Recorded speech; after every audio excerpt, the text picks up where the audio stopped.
1, 2.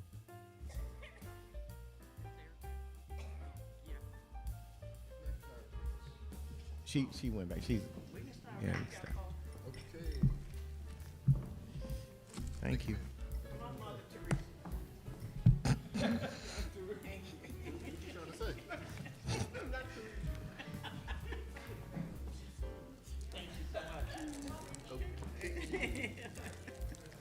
Y'all ready?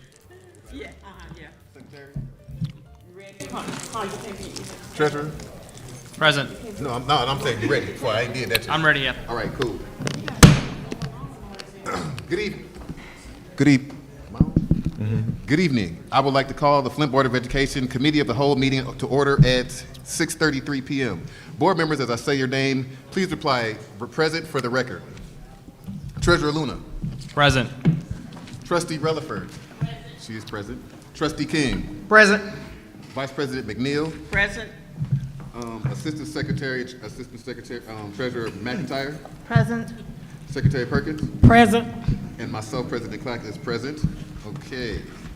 So, board, we will now hear comments from the public. We ask that you state the reason for addressing the board and that you limit your remarks to 3 minutes on matters within the authority of the board, and please not address board members by name. The presiding officers of the board shall have the right to limit the number of persons who may address the board on the same subject. Please state your name and address before beginning to speak. So first we have Mrs. DeLynn Smith.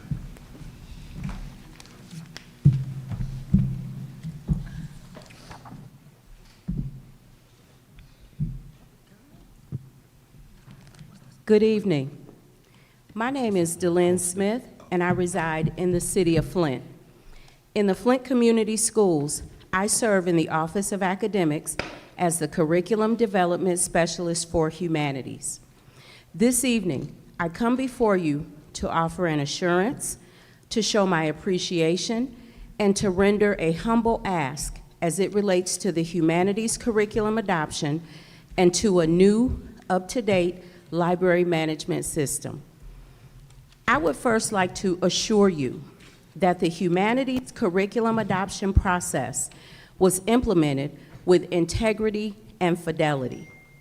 The process began in May of 2022 and concluded in February of 2023. Teachers from every building and every grade were invited to participate because teacher voice was of the utmost importance from the very start. Teachers who chose to be a part of the process engaged in discussion and hands-on exploration of materials. They participated in virtual vendor Q&A presentations, and they completed 2 pilot periods where they had opportunities to use the resources under consideration in their classrooms with their scholars. Pilot teachers had access to and used both print and digital resources during this time. The ultimate goal was to make sure that the programs we are recommending will provide a culturally responsive and inclusive experience for scholars, will utilize inquiry-based learning approaches that invite scholars to embrace critical thinking as a way to solve problems, and that will support all scholars in developing their social and emotional competencies. For each and every teacher that participated in the process, you are appreciated. Your perseverance, persistence, and passion for making sure that our scholars in the Flint Community Schools have access to content that is inclusive, free from bias and stereotypes, and aligned to standards is appreciated. Your conversations, camaraderie, and commitment were invaluable to the process. We never would have made it to this critical point without you. With all of that said, the ask is simple. I am asking that you move action items 25.14 and 25.15 to the regular board meeting scheduled for Wednesday, June 21st. Doing this will affirm this board's continuing and unwavering support for the teachers and scholars in the Flint Community Schools. Thank you. Thank you, Ms. Smith. Next, we have Mr. A.C. Dumas.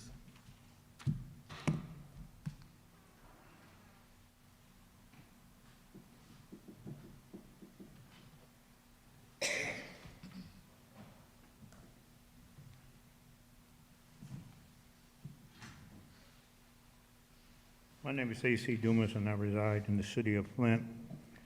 And I'm just here to say a couple things about contracts. I'm like a bad cold. I'm not going to go away. And I understand I got an email that for the door writer project, allegedly 3 minority contractors were given work provided by Clark Construction. And I don't know, when you say minority, I think I'm not going to say I'm smarter than most of you, but I've been around longer than maybe one person up here on that board. Minority can mean white women, doesn't necessarily mean blacks. So when they use that word minority, it kind of, throws up a buzzword to me. I looked up industrial demolition services. I looked up Niles Painting and Anthony Professional Cleaning Services. I do have an issue or question about Niles Painting, LLC. I wonder where are they from, Flint or Genesee County? That's a question. I do know that industrial demolition services, I was a demolition contractor for Genesee County and the city of Flint for many, many, many years. So I kind of know the demolition contractors. And so Niles Painting, LLC, I guess I would like to know where they are. And then another issue that I have, that they may be part of Clark's minority program, and I hope I don't have to FOIA to find out how much was the contract and how much did they get paid. If you got a billion dollar contract and they get $25,000 each, I mean, that's not equitable. So I'm just letting you all know where I stand on that.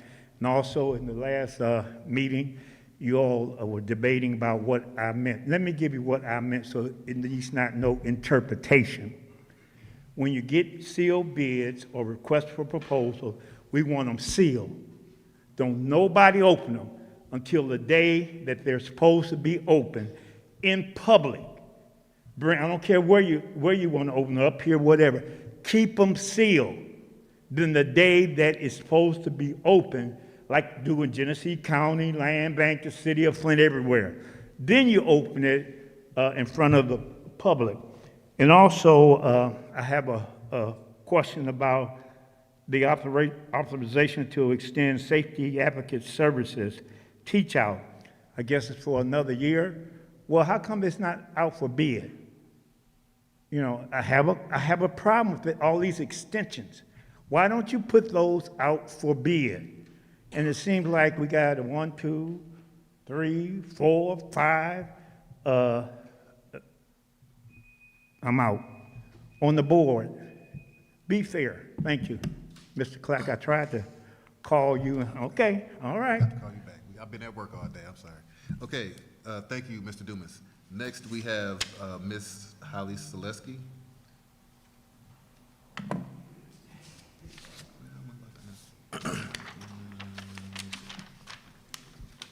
Good evening. My name is Holly Selesky. I've been a teacher in Flint Community Schools my whole teaching career.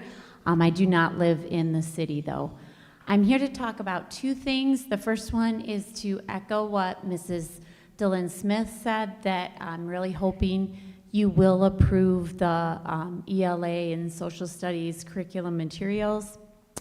I was a teacher involved in that pilot, and I'll be honest, there weren't a lot of us. Our district, many teachers were taking on a lot of roles, and it was a big time commitment. A lot of people weren't willing to put in that extra time, and we were in a time crunch, as we seem to always be in schools, to get things done. So it was a lot of work, but several of us put in that time, so we're really hoping you will approve that curriculum, because we do need it for the fall, and we need to get it in the district in July so we can be ready to roll in August. So hopefully you'll have the opportunity to approve that this evening. We did use that with students We, as teachers, met and discussed it. We met with the consultants.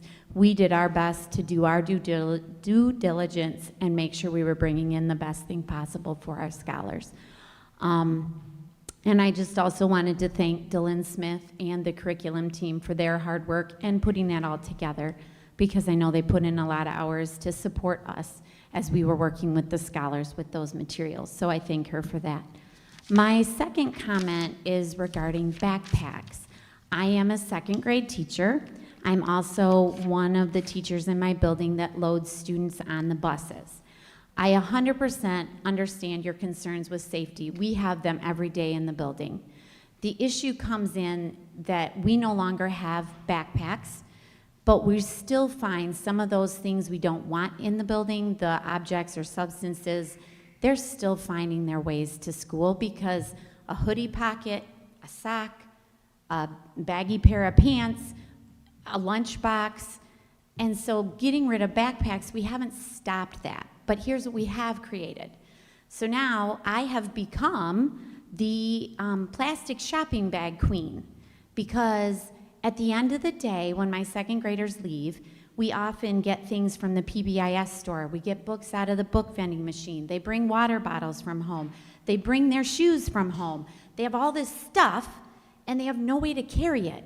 And little people are not the best at figuring out how to get it into a convenient manner, as you and I would make a nice stack. So they got things flying all over, and we're trying to get it all with them and home, either to their car or to the bus. Well, as I said, load the buses, and the bus drivers are having extra work now because they have nowhere to put their stuff. So they get on the bus, and their stuff is now everywhere all over the bus. So it's not getting home. I get stuff from the bus drivers every morning. So please consider bringing in clear backpacks again for us. It would be really helpful.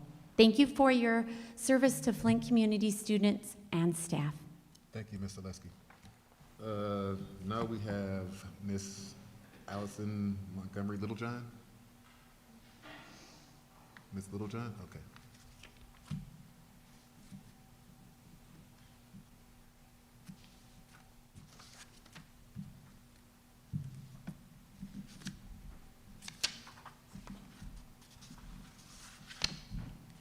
Good evening. My name is Allison Montgomery Littlejohn, and I am a parent. I live at 4223 Sparrow in Burton, and I have two sons that attend Pierce Creative Arts School. So I am here to express my concern regarding an incident that occurred at Pierce a few weeks ago, where the staff and students were evacuated due to some of the staff and students becoming suddenly sick. This sickness included dizziness and vomiting and resulted in the fire department and consumer energy coming to the scene. The incident was later deemed to be caused by a so-called maintenance issue. However, the specifics of the maintenance issue was never disclosed, which is concerning to me. The following week after this incident, I received a phone call from the administrative building stating that there was a child still being monitored from that incident. There is speculation that this maintenance issue is a result of the recent repair of Pierce's air conditioner unit that has been broken for some time. And then I also question, could it have been resulted from the maintenance neglect of unresolved building concerns, such as a leaky roof that Flint Community Schools refuses to address, amongst other concerns. And these concerns have been addressed to me in a confidential manner. So Flint Community Schools Administration professes to want a thriving school district, but unfortunately lacks the self-respect and accountability in fulfilling this goal. Administrative staff is dropping like flies, and money is missing from the pot, along with integrity. Our children that you receive money for deserve to learn in a safe and healthy environment, as well as our teachers deserve to teach in a safe and healthy environment, and not in a raggedy or pre-dilapidated building. Although my family reside outside of the school district, we still trusted peers with our children. Now, due to this incident, amongst other concerns, both my husband and I are considering pulling our children out of the district. Just like the surrounding white school districts invest in their school buildings and facilities, we would like for you to do the same. Thank you. Thank you, Ms. Littlejohn. Next, we have Mr. Arthur Woodson.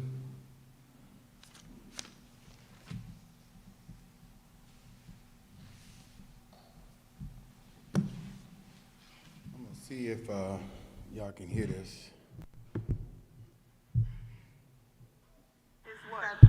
The kids can, the dresses, everything. There's boy clothes in the dramatic play area, there's girl clothes in the dramatic play area, and it's their choice to put it on. We don't ask them to put it on. That's not what the parents said. I know. That's not what he heard. I know. What he heard was the teacher asking the child if he wanted it on because he came to her saying, I don't "Can you believe help that. me?" Because it was all wadded up in a ball. Okay. He was on the other side of the door when it happened. I don't believe Hey, that. calm down, man. Calm down. He was on the other side of the door. He had walked out the door and was on the other side of the door when it happened. Okay. So the child came up to the other teacher, and it was all wadded up in a ball, and just basically handed it to her. And she said, that's why she said, do you need my help putting this up? Or do you want this on, or whatever it was said. So y'all allow the little boys to put on dresses? Yeah, we cannot stop them. That is our protocol. I'm not gonna even play it all. GISD has a curriculum where they say that they let the little boys pick, but the father heard the teacher asking the little 5-year-old, do he want to put on a dress? They are encouraging little 5-year-old black boys, do they want to put on a dress? GISD, early childhood.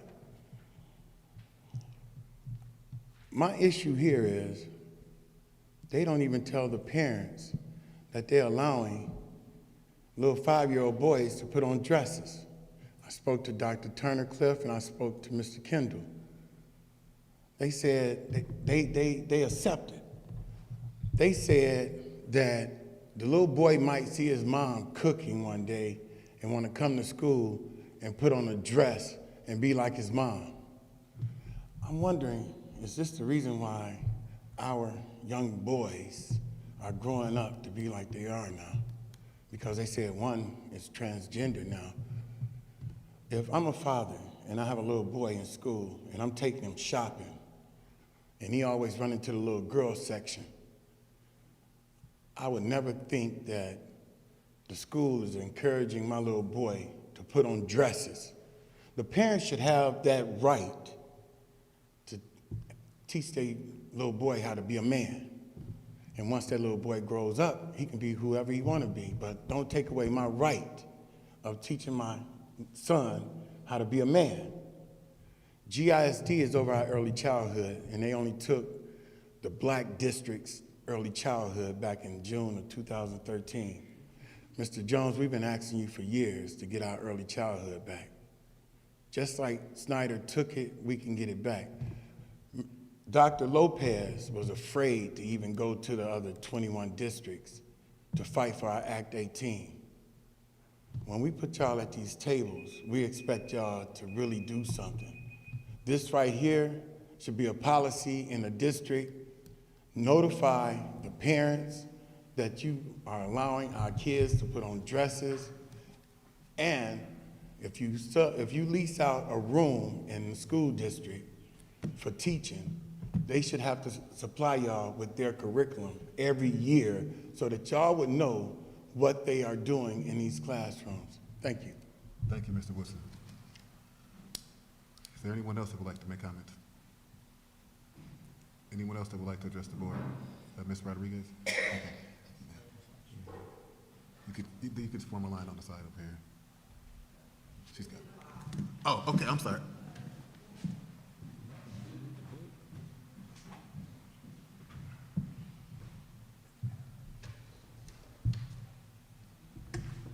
Nadia Rodriguez, 1610 East Court Street. A couple of things I'd like to kind of go through and touch on before your meeting gets started, especially considering budget this evening. But last month, you were discussing the 23-24 schedule for board meetings. And one of the things that was pretty alarming was the fact that when it was brought up about trying to give parents an opportunity to be more involved by moving and creating better access to parents, it was very quickly just kind of pushed to the side and, well, they can be online and they can do this and they can do that. And yet the amount of time spent dealing with the RFP issue and trying to bend over backwards and go through several other hoops so that companies who are lacking technology, because that came up, that was something that was going to be continued to talk about and talk about and talk about. Our parents also have those same kind of obstacles that they have to deal with, and I would really hope that a district that is supposed to be focusing on community involvement and students first would really try to consider having parent voice be a priority. Currently at DTM, we have a music teacher who was fortunate enough to get a grant to get a piano lab brought to our school, completely paid for. April 19th, it was approved. They were told that that was going to be going through and all the funding was there. As of May 17th, he received another email saying that all they were waiting for was the PO from the district. It still hasn't been submitted. I understand that people at the administration building keep saying, I'm one person, I'm overwhelmed. So are we. Every day, we're one person, and we're overwhelmed in our classrooms, most of the time covering other classrooms because of shortages that we know are national, not specific to Flint. But we don't get to just say, sorry, I couldn't teach today because I was overwhelmed. So I would really hope that when you're considering budget things, please make sure that somebody is getting that PO taken care of so that our students will have access to music. I'd also, thinking about budget, we're having a lot of confusion with our Montessori program. We've been told multiple times that we have over $16,000 in our grant, and yet now the administration building is saying that we have zero. This is very confusing to me because that money should only be spent on supplies for our classrooms and for professional development for our teachers and our staff. And yet, I've been submitting supply lists to the district, to various supervisors for 5 years and have yet to have the curriculum that I need to teach, or the materials I need to teach my curriculum. 5 years. 5 years at every level. From the building level to my supervisor. Apparently I have a new one who I've never met, which I find fascinating. We also have applications that parents are waiting to hear back from that were submitted months ago, and yet they aren't even meeting yet, and we've been asking and asking and asking. When it comes to school lunches, I beg, please reconsider who we're hiring to do this job. Multiple times, we do not have enough lunches for students in the building. Last week, I had to call and order lunches so that 7 of my students could eat. This is a problem, it's an ongoing problem. It's Wednesday, they've already eaten pizza twice. It's not healthy. Please help our kids that have been affected by lead have healthy food available to them. Thank you. Thank you, Ms. Rodriguez. Last, we have Ms. Felicia Neymark. Is it Neymark? Hopefully I didn't butcher your name.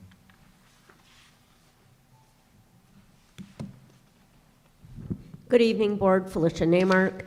I am a direct hire, in-person speech-language pathologist at DTM, and I reside outside the city of Flint, but this is my 7th year. I'm just completing my 7th year working for the district, my 33rd in public education.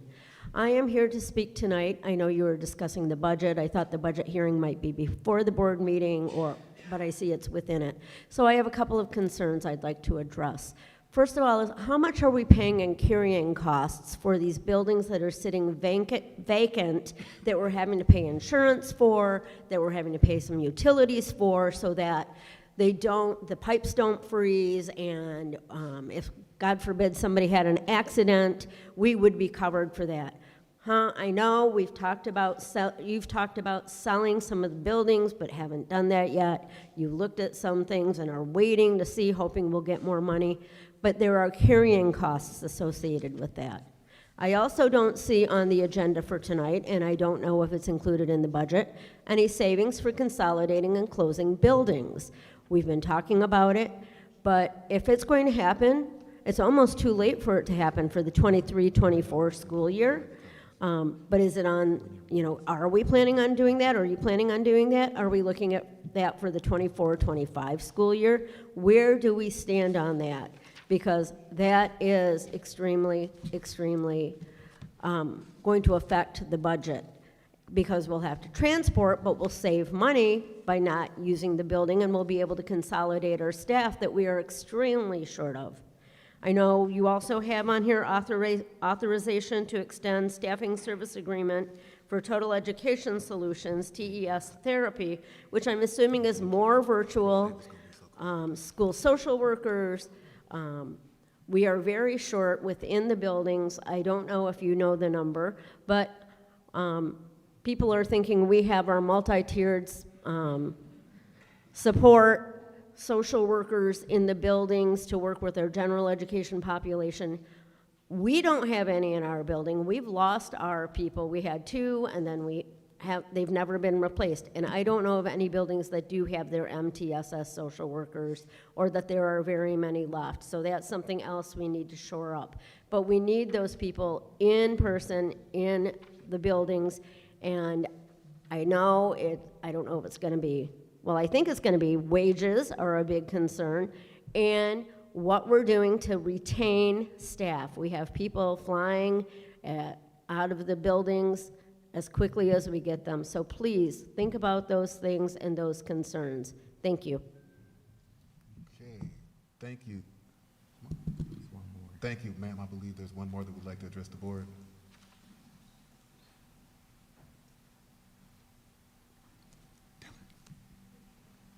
Dylan. Good evening. My name is Felicia Dawn Harper. I'm sorry.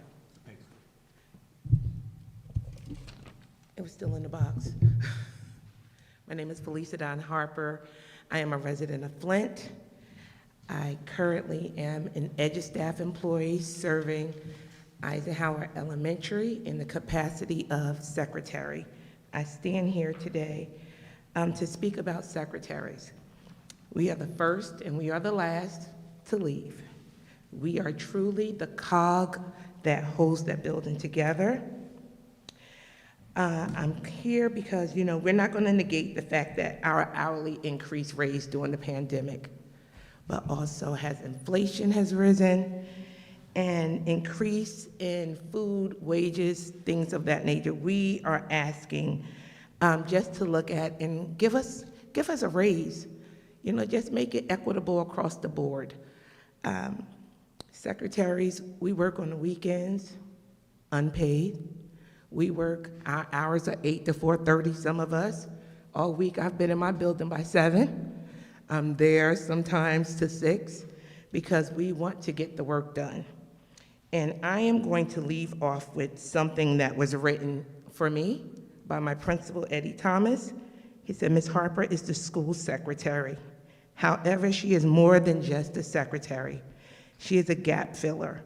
Wherever there's a need, she fills it. She organizes picture day, assists with shoes that fit, work with mobile dentist program. She mentors students and listens to our scholars read. She is more than a secretary. She often stays late without additional compensation to complete last-minute tasks. She attends open house, math, reading, science, literacy, social studies nights, and assists in serving foods and refreshments to our students and parents. She is more than a secretary. And this is just talking about Felicia Dawn Harper. Most secretaries in the buildings are the same way. We're just asking that you consider to give us an increase in our hourly wage. Thank you so much. Have a wonderful evening. Thank you. Okay, is there anyone else that would like to address the board before we move on? Come on, sir.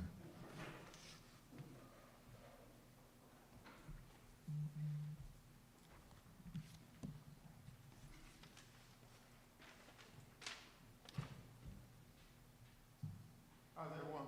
Good, how are you? My name is Jason Baldwin with Red Line Security Guard Investigations. I'm known in the community as Brother Jason.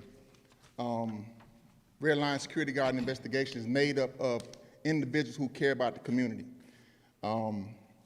We are looking for opportunities to show what we can do in the community, particularly with our babies at the schools in which there are security guards present, but not necessarily looking to give the best care to the children that belong to these schools. I don't eat swine, but I do want to lammy back, put that in your lexicon. Lammy back off what Brother Dumas said, is that this contract should be opened up to the people, to members in the community. I mean, I feel that we can do a good job, as if not a better job, for the Flint Community Schools, and I look for the opportunity to show what we can do if that bid should come up, if that contract should come up for bid. Anyone on the board who has an email, I can definitely email you a scope of work that we are able to show you and put before you, so that if the opportunity comes up, please extend your email to me, and I'll definitely make that available to you. I don't want to take a lot of your time. It was like on the spur of the moment, but I definitely don't want this to go past without letting you know that there are other businesses in this community that can actually do the work that you have set in place for our children.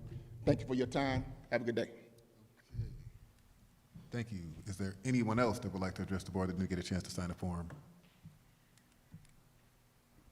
Okay, thank you, everyone. So before we move on, I'd like to address what we did earlier before this meeting. We went into a closed session, and we had the task of evaluating Superintendent Jones, which the results, I'll just keep it real simple. The results were he was effective, and that was unanimous across the board. So just wanted to get that on the record.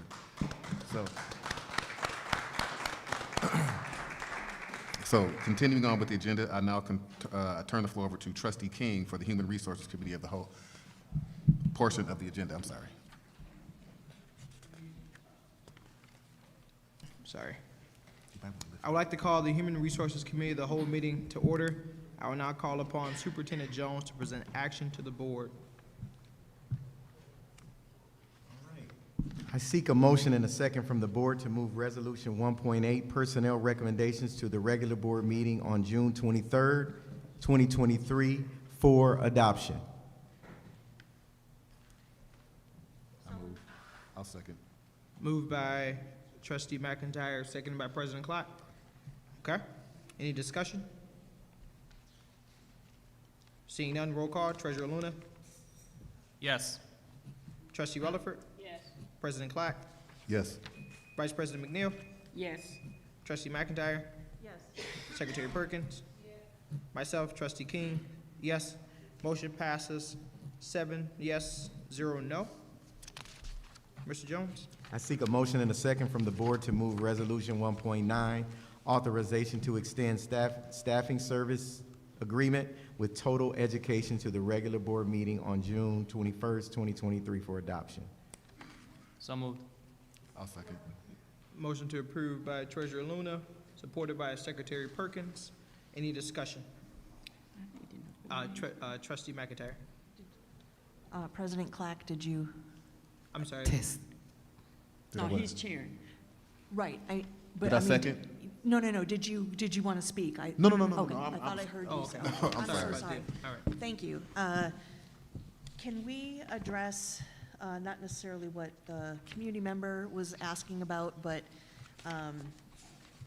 I know that before variable pricing, because it's going to be according to like the services that are contracted, but can we address the concerns from the community about, is this going to meet the needs, or is this going to further put these services online? Like, is it going to meet the needs of the particular Flint students? Only because it came up, and I would like it to be spoken to so that we can reassure people. Is that to me or is that to Mr. Jones?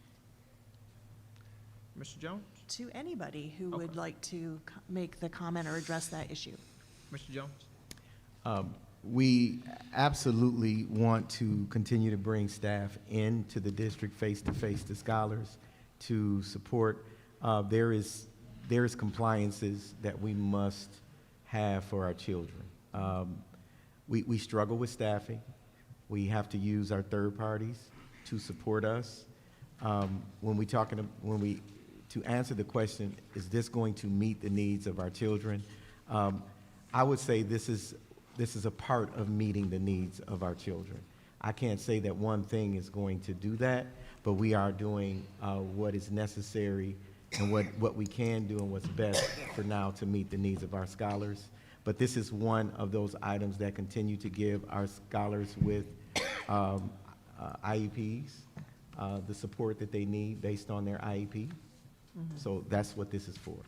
So if I may follow up? Trustee McIntyre, if there's no one else that want to comment? Okay, Trustee McIntyre.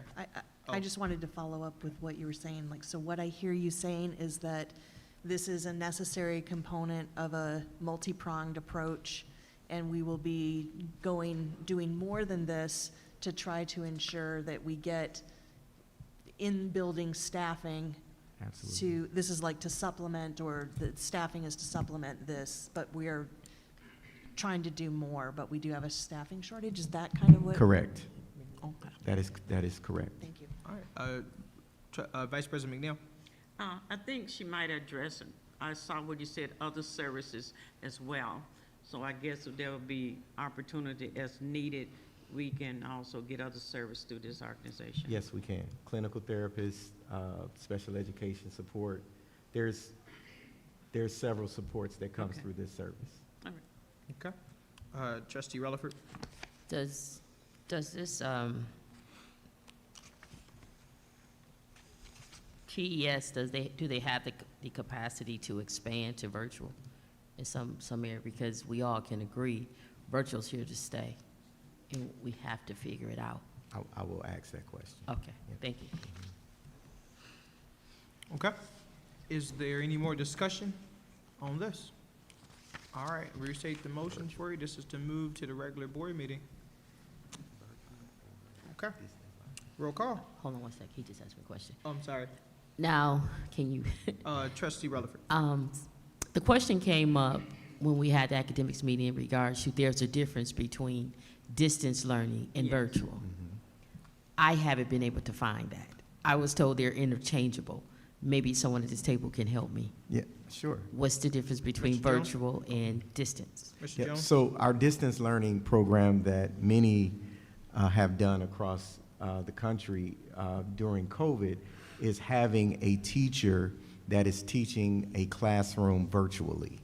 In other words, even the teachers that were here today, they may have been online on a Zoom with all of their class. Okay. All right. Now, virtual learning is when a scholar has their work given to them and they check in with the teacher. So they may be on an online platform, but they don't have a teacher in front of them. So that's the virtual learning program that's the difference, is that the virtual learning program is students work on their own and on their own time, but we give them the work to do. And they check in with their mentor That's or through a Schoology. teacher. Through Schoology, right? It could be Different through apparatus. Schoology. It could be Okay. through Schoology. It could be Google Classroom and all that good stuff? Yep. Okay. Yep. So that's the difference. When you're doing distance learning, you're actually just not in the classroom, but you're online and you're taking all of those. You're online for 7 hours like we would be in a school day. The teacher will give them a break for lunch. The teacher would give them their normal music teacher or whoever they go to. That person will come online. So that's distance learning. I guess Trustee Rutherford? for me, maybe I'm missing something, but to have a camera in your room pointing at the board and the teacher teaching and someone that's sick can log on like the world is doing now and watch. What's the difference? And if they got a question, they can type it. Just asking. Yeah, so are you saying other scholars are in the classroom, but there may be a sick scholar at home and they log in? Because we have a camera in the room. Right, so that At would. the board behind where, just to protect the kids. Mm-hmm. It's just focused on the board. And as the teacher is teaching the class, I guess what I'm trying to do, I'm trying to decrease absences and students' time in learning. Mm-hmm. So if some, for example, this is my pet peeve, the bus don't come. Mm-hmm. You don't miss school, you don't miss 3 hours, you just go home and log on. Are you guys following what I'm asking? Okay, so I think I would love if this agency can provide that, expand their capacity, I think that would meet our needs instead of us batching, trying to, piecemeal something together. I think that's fair. Okay.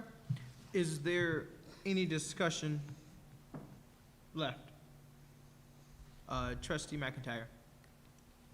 So what I understand what you're saying, Trustee Relaford, but this isn't part of what we're discussing because it's not currently a policy that we have. And if we were to augment our teaching, we would make it a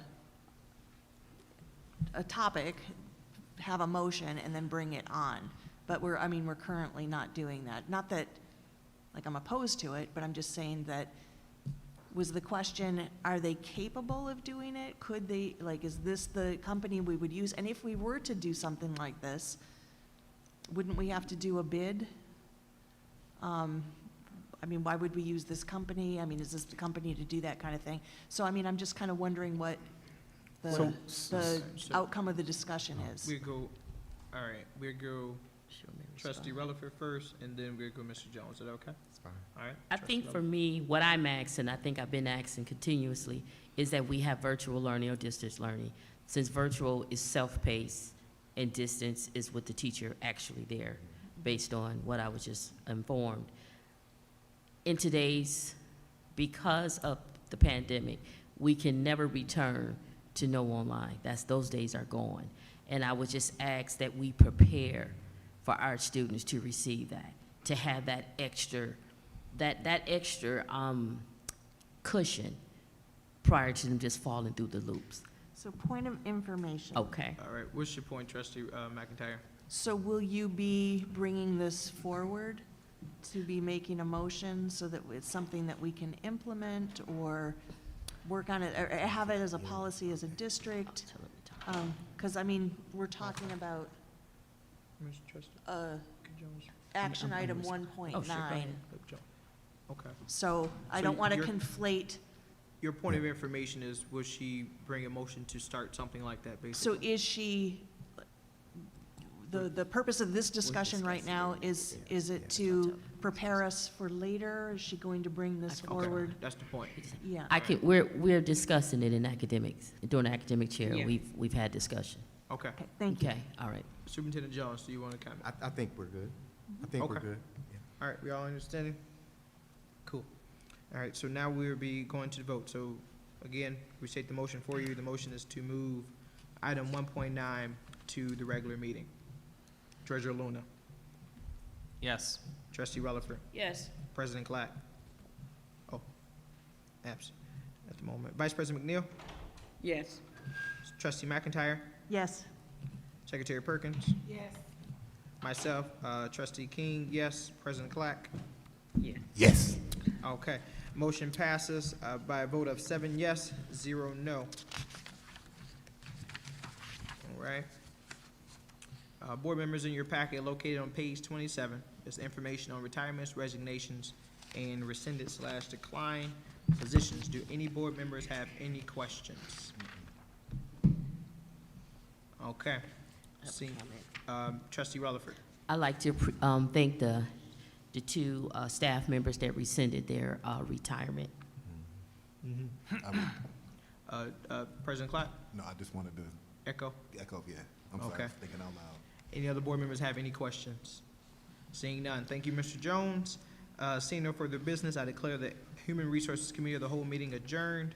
Now I turn the floor over to Vice President McNeil for the Governance Committee of the Whole portion of the agenda. The time of adjournment of HR is 7:16.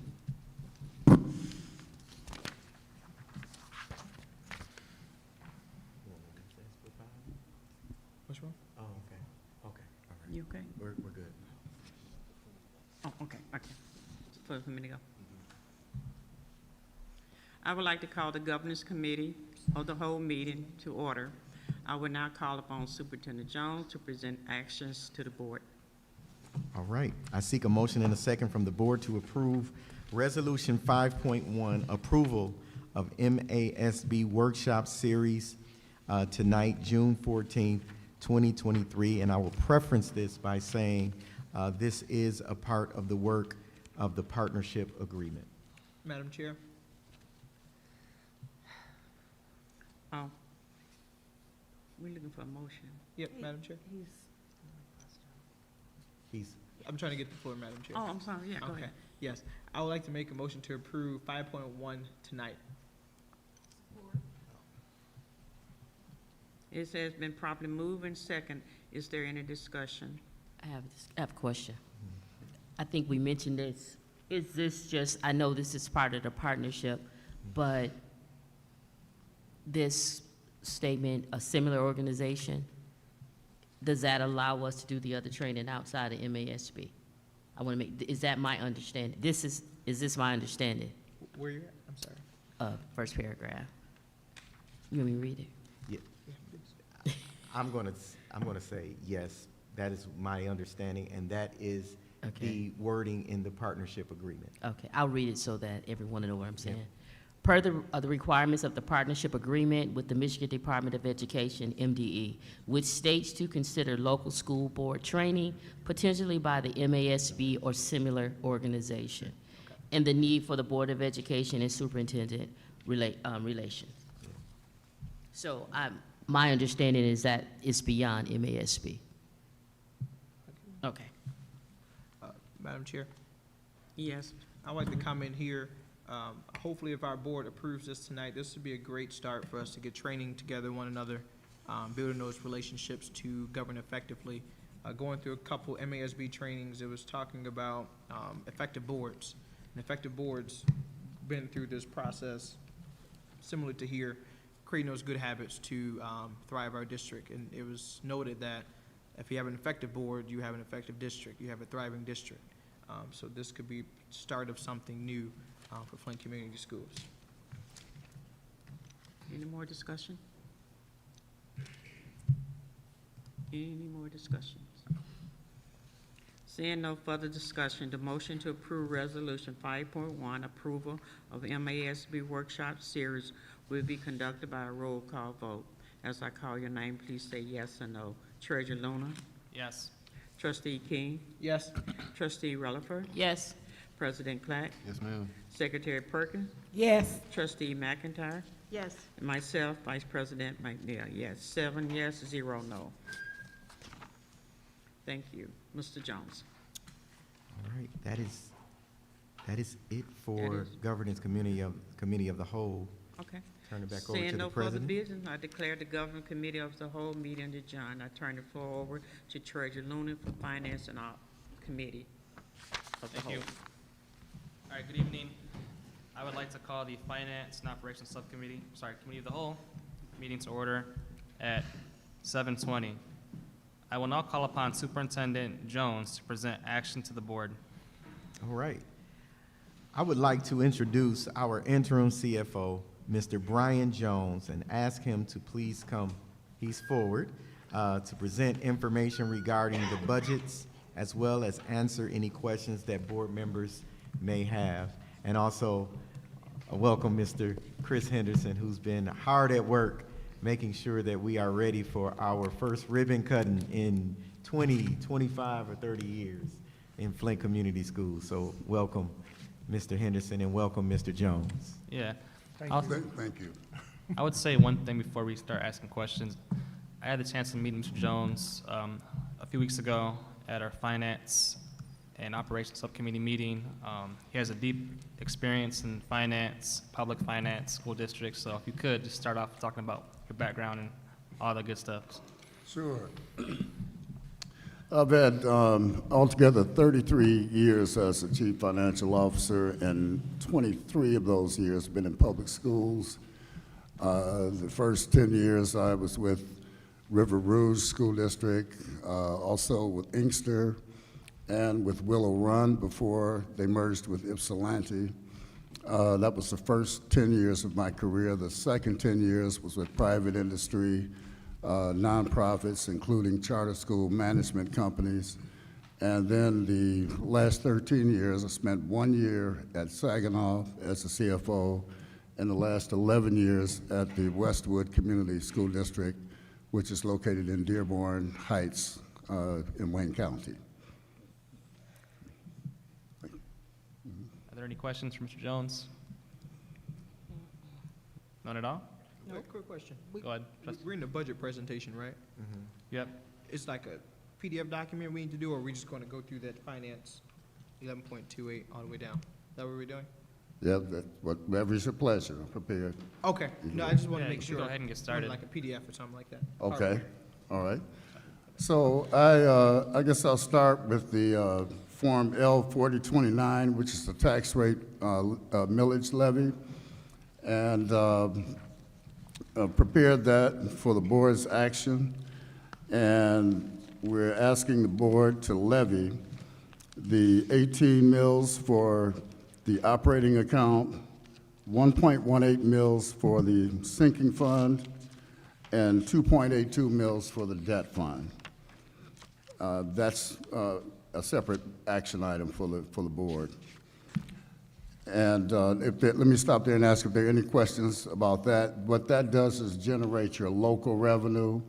That form is submitted to the municipality. They then put those millage rates on the tax forms, and taxpayers then pay taxes based on that millage, generates your local levy. I might add that the millage rates are exactly the same as they were last year. There's been no change.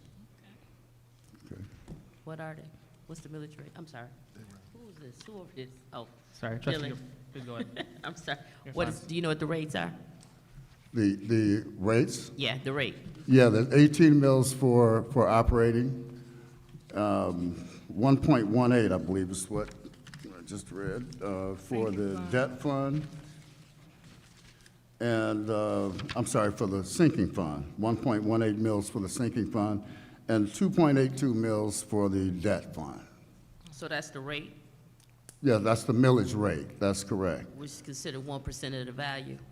It's based on the taxable value of property, that's correct. Do we have a list of what each property value is currently? I have a list of the property values provided by the ISD, yes, but I do not have the calculations for the revenue as of yet. Okay. So there's two parts to that. There's the taxable value of the real estate within the city limits, and then there's the calculation that generates the revenue. So no projected value, no guess, not even a ballpark figure. Well, I have a ballpark figure for our revenue. That's 9.8 million, almost 9.9 million is for the revenue. That's also included in the budget that I'm asking you to adopt. That would be the first number on the page. Are any of these numbers estimates or all of them actual? The millage rates are actual. Okay, The property values are actual. okay, Okay, the actual calculations for the revenue is an estimate. okay, thank you. Okay. Any more questions for Mr. Jones? Want to continue? Okay. We also have the final budget amendment for the fiscal 22-23 fiscal year. That budget amendment shows a total revenues of $105.8 million. And let me just say, you can stop me at any time if you have any questions. There are three components to that. State sources, 32 million. I just mentioned local sources, that's 9.9 million. And federal sources, about 62 million.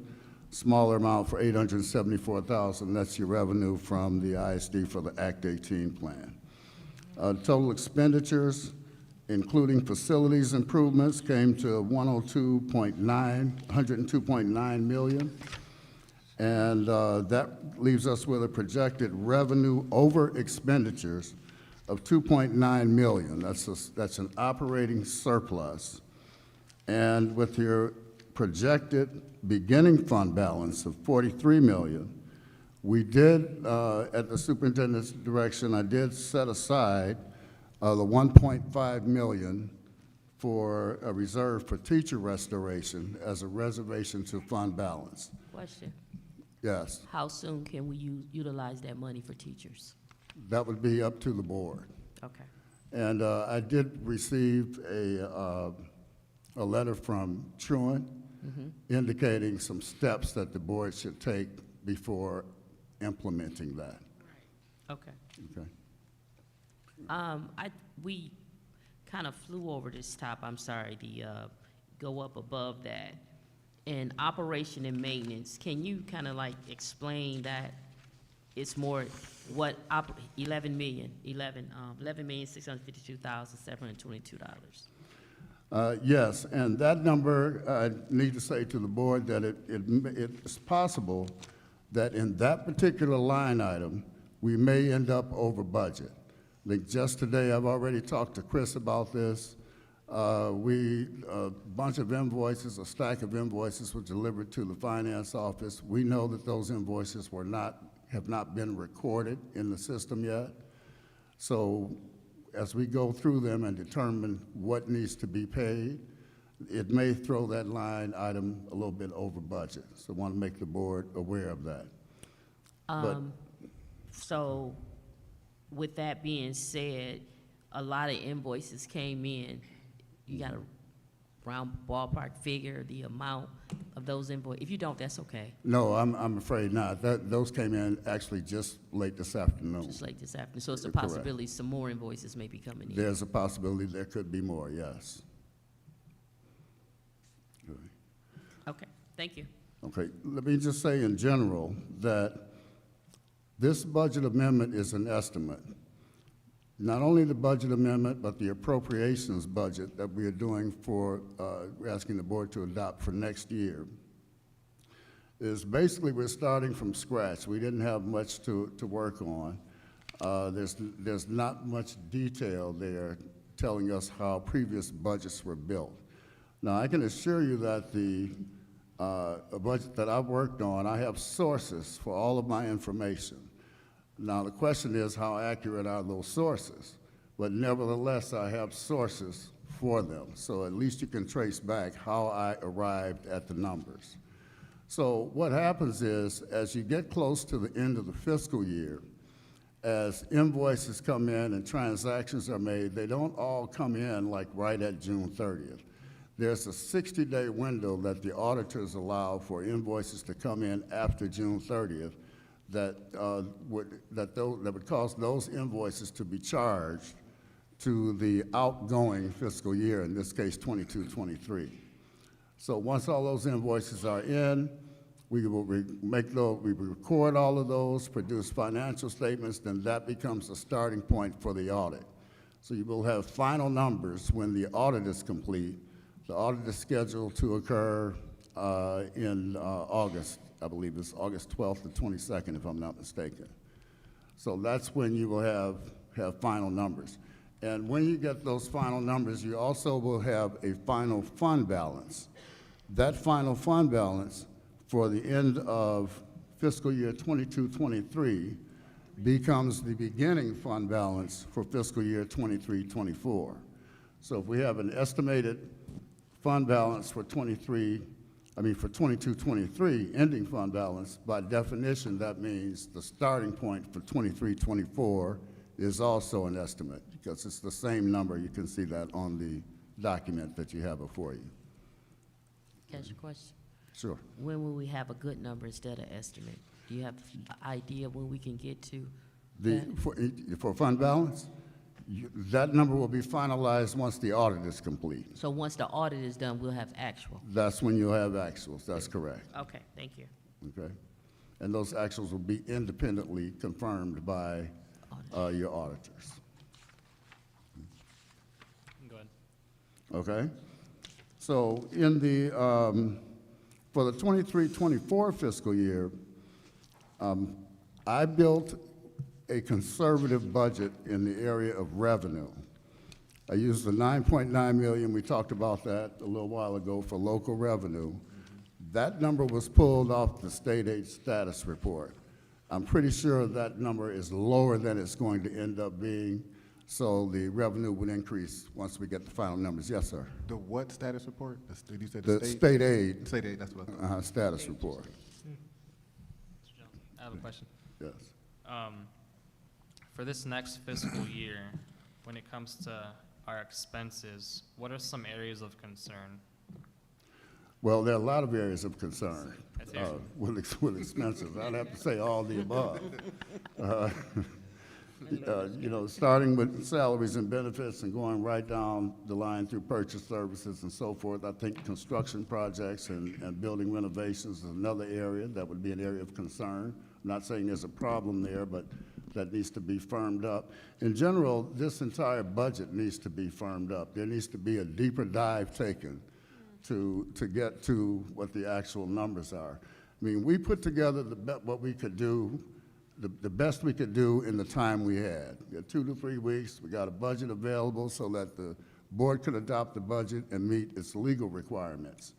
But it's far from being finalized. There's a lot of work still to be done on this budget. And one of the challenges we're having is, you well know, the superintendents, I refer to them as executive team or cabinet, all of those positions are vacant. And so there is no one for us to go to get information, to get history, to look at policy, procedures, practice, get answers. So we're doing the best we can with what we have. I do want to compliment the staff that's working there in the business office and also in the human resources department. They seem to be very, very good, knowing what they're doing, very conscientious, but they all will admit that they need leadership. There are certain things they just don't know. Some things they're not privy to. And so that makes it a challenge for them to give us the information to produce the financial statements that would be meaningful to the board. I have one more question. You can go to Ray. Certainly. You talked about this specific issue at the finance subcommittee last week about how a lot of the staff have specializations, but they're not really cross-trained in other areas of their office. Could you talk about that more? Say that again now. Yeah. How a lot of the staff within these offices or departments, they have a specific specialty, but they haven't been cross-trained, so that's where some of the knowledge is kind of lost. That's correct. There are 3 positions in the business office, for example.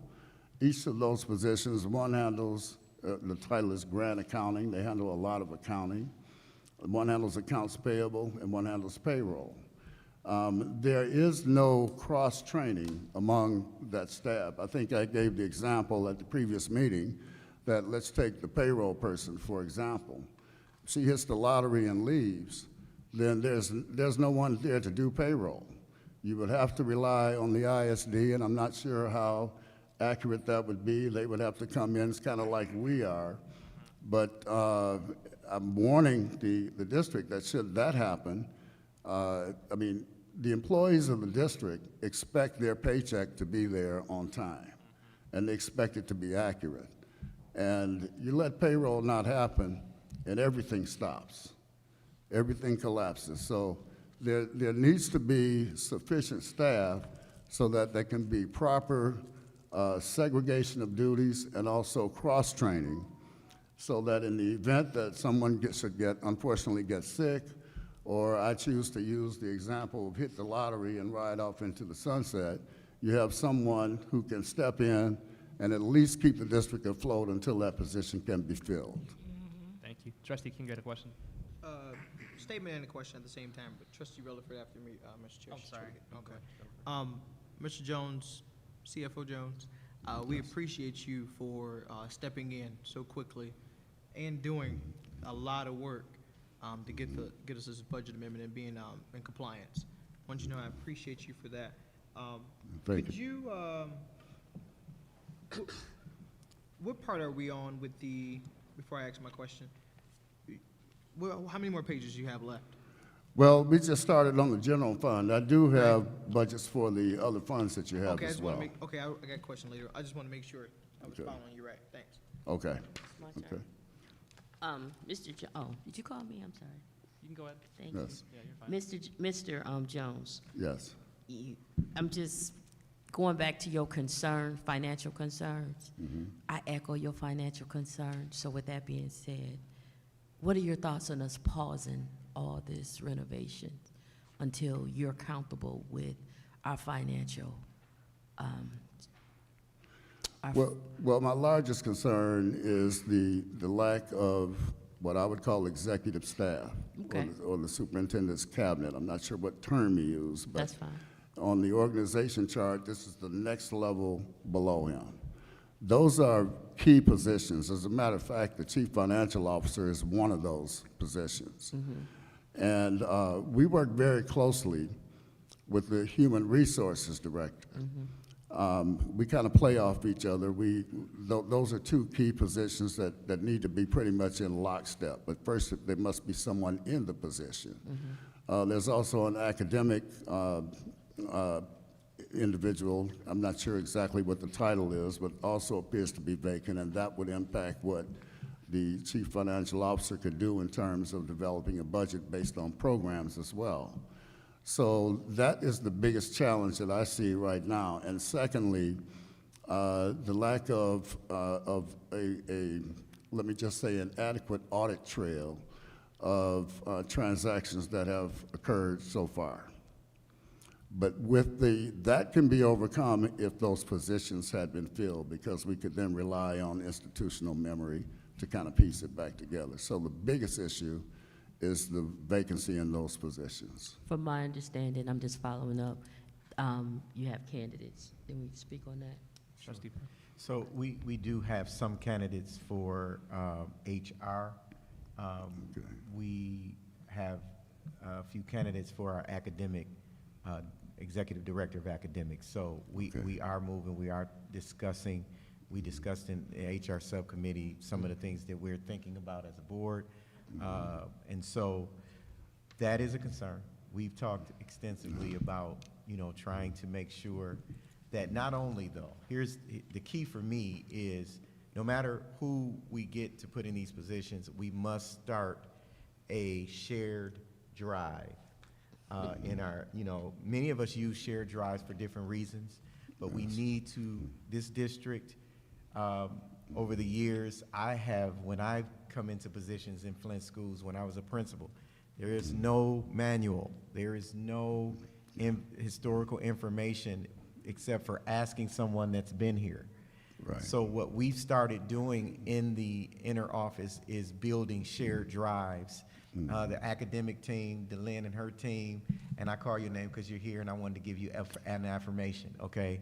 They use the shared drive to keep documents, and we need to do that across the board. But that goes back to our partnership agreement, third goal, systems in our district, in HR and finance. And so that's going to be a part of it. Okay. Were you done, Trustee Rutherford?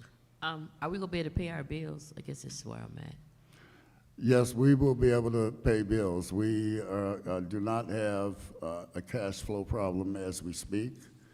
However, as we continue through this budget, I do want to call attention to the fact that it may appear that the district has sufficient fund balance, or actually a great fund balance now, but it's actually almost fool's gold, because you have a lot of money in federal grants, and particularly the ESSER grants.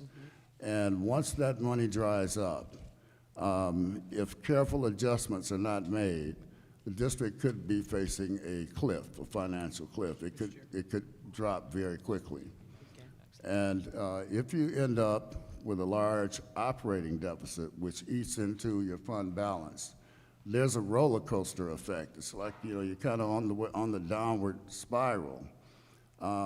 It's almost impossible to put a stop to that immediately. If you were charting that out, it's difficult, almost impossible to make it in the form of a V. Once it gets down to a certain level, there's a period where it levels off, and then you start climbing out of it.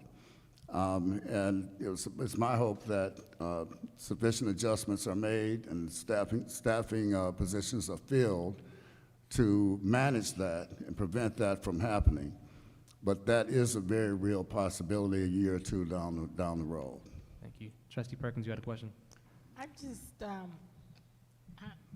just hate that you got caught in the situation you're in. However, is there no way we can reach out to the former CFO to kind of help guide where she left off in this ordeal? Well, certainly we can try that.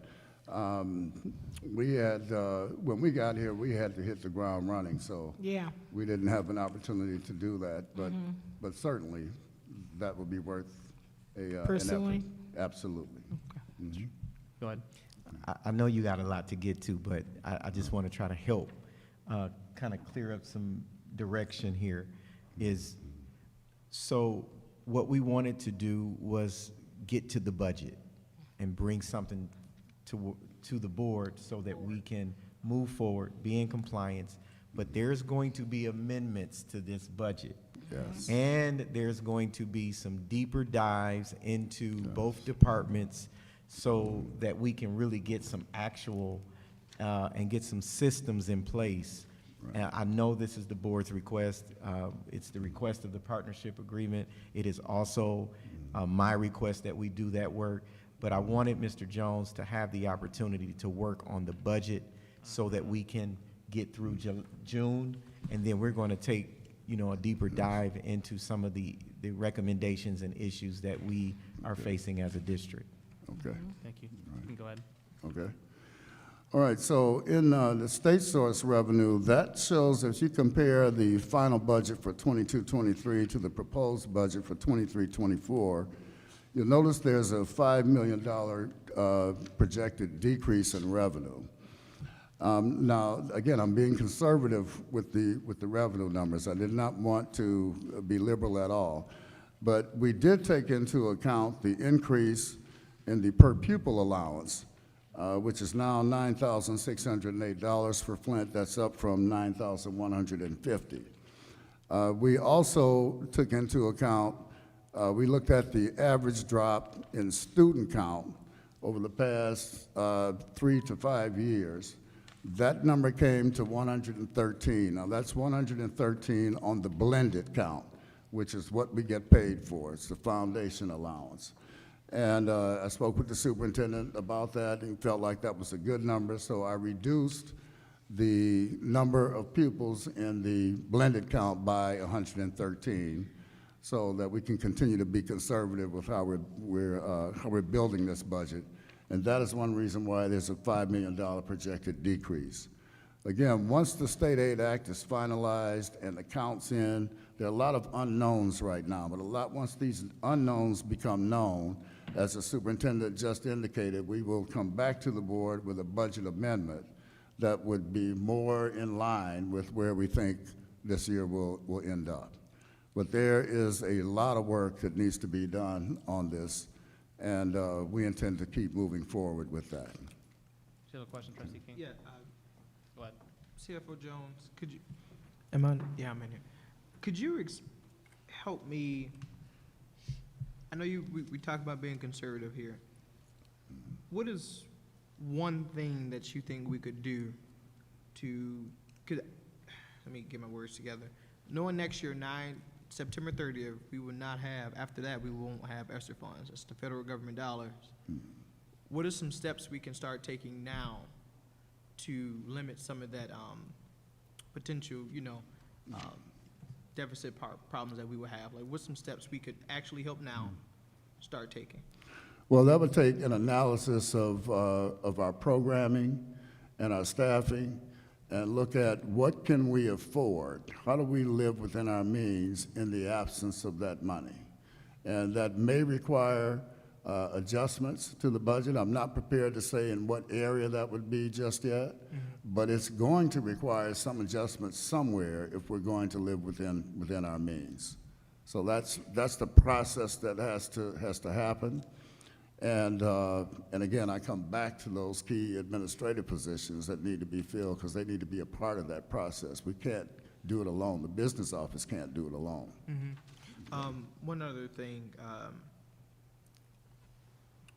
during your time inside building the budget, what are some things that we can help you do in staff-wise? And like in the business office, I want you to feel comfortable going to the board and asking, hey, I need help here. What is one thing that we could help you do this process? Gosh. If you don't have just a one thing, you probably have multiple, I bet. Yes, I can only difficult to say imagine how one much you got. thing. So don't put it in one thing, but what is things that you have? Like, what can we do to help? I can't think of something specific that the board could come into the office and help with. We need a lot of help, but I get back to not only filling but keeping the executive level positions so that they can provide the type of guidance and support for the district that this district needs in order to remain financially and educationally viable. Okay, I just want to make sure you have an open line. I know Mr. Jones would always do it, but to ask the board, hey, we need help here. If there's something that we need to do, that needs to happen, you know. So I just want to make sure it's clear. You feel free. Hey, I need help. Let us Okay, know. I will certainly keep that in Let us mind. If know. that should come up, I will direct that through the superintendent Okay. so that he can then get to the board. I'm Thank very big on following the chain of command. Appreciate that. And I think that's what makes organizations effective, is that chain of command, so. Trustee McIntyre, go ahead. So with all due respect, our role as board members is to govern and to be fiscally accountable, not to roll up our sleeves and bombard the administration office with extra bodies. I think actually staying out of your way would probably be most beneficial. And we have enough to do looking at these budgets, doing an analysis. We've got enough homework, enough stuff to go through. So I certainly appreciate this daunting task that you've taken on, that you've agreed to do. Thank you so much for stepping in. Your credentials are impeccable. We couldn't have asked for anyone better in a pinch. And you exude confidence, and whether you know it's just a placebo or not, I feel good. I mean, obviously we have the work to do, and we need to. There are all these areas of concern. So thank you, but we will stay out of your way and do the work that we've got plenty of work to do as board members, and then hopefully we can get this finalized budget and get the positions in place and get things back on track. Thank you. Okay, thank you. And thanks for the compliment, appreciate it. Seeing no more questions, please continue. Okay.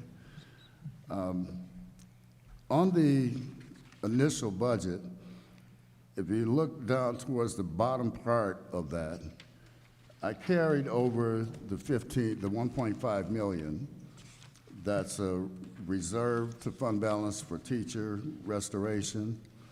But just be aware that in that column, that's notation only. That number does not feed into the total. It does, however, feed into the total in the 22-23 column. So if you notice, if you take the, if we're looking at the 22-23 column, if you take the 2.9 million that is our revenue in excess of expenditures, if we were a business, that would be called the net profit. And you add the beginning fund balance of 43 million, subtract the 1.5 million, you get to the ending fund balance of 44.5 million. Now, I carried that 44.5 million over to the next column for 23-24 as the beginning fund balance. And, but the only difference between the beginning fund balance and the ending fund balance in the 23-24 column is the projected operating deficit or operating loss of $533,000 for 23-24. That 1.5 million is already accounted for in the beginning balance, okay? But I left it there so that the board can see it and know that it's set aside until you decide what you want to do with it, okay? And the operating deficit for 23-24 is at $500,000. I believe we'll be better than that because I think that when it's all said and done, our revenue will be higher than is projected here. But because I don't have any definitive information, I did not want to go overboard estimating revenue. I just kept it conservative, and then we'll come back with a budget amendment when we have firmed up numbers and more information. Okay? Everybody follow me on that? Okay. What page are you on? I'm on the first page for the proposed operating budget for the general fund. There's a description column. It's page sorry, trustee Rutherford. You okay? What page? 43. Page 43. I have the PDF though, so it may be different. No, that's not right for me. I got 43. What's on the page? School Okay. Proposed operating budget, general fund. Right.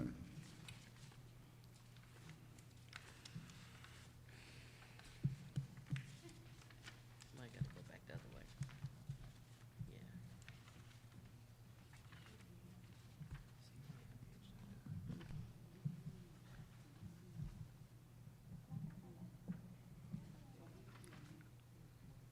That's what I'm saying. What's on it? Just use mine. I'll use my tablet.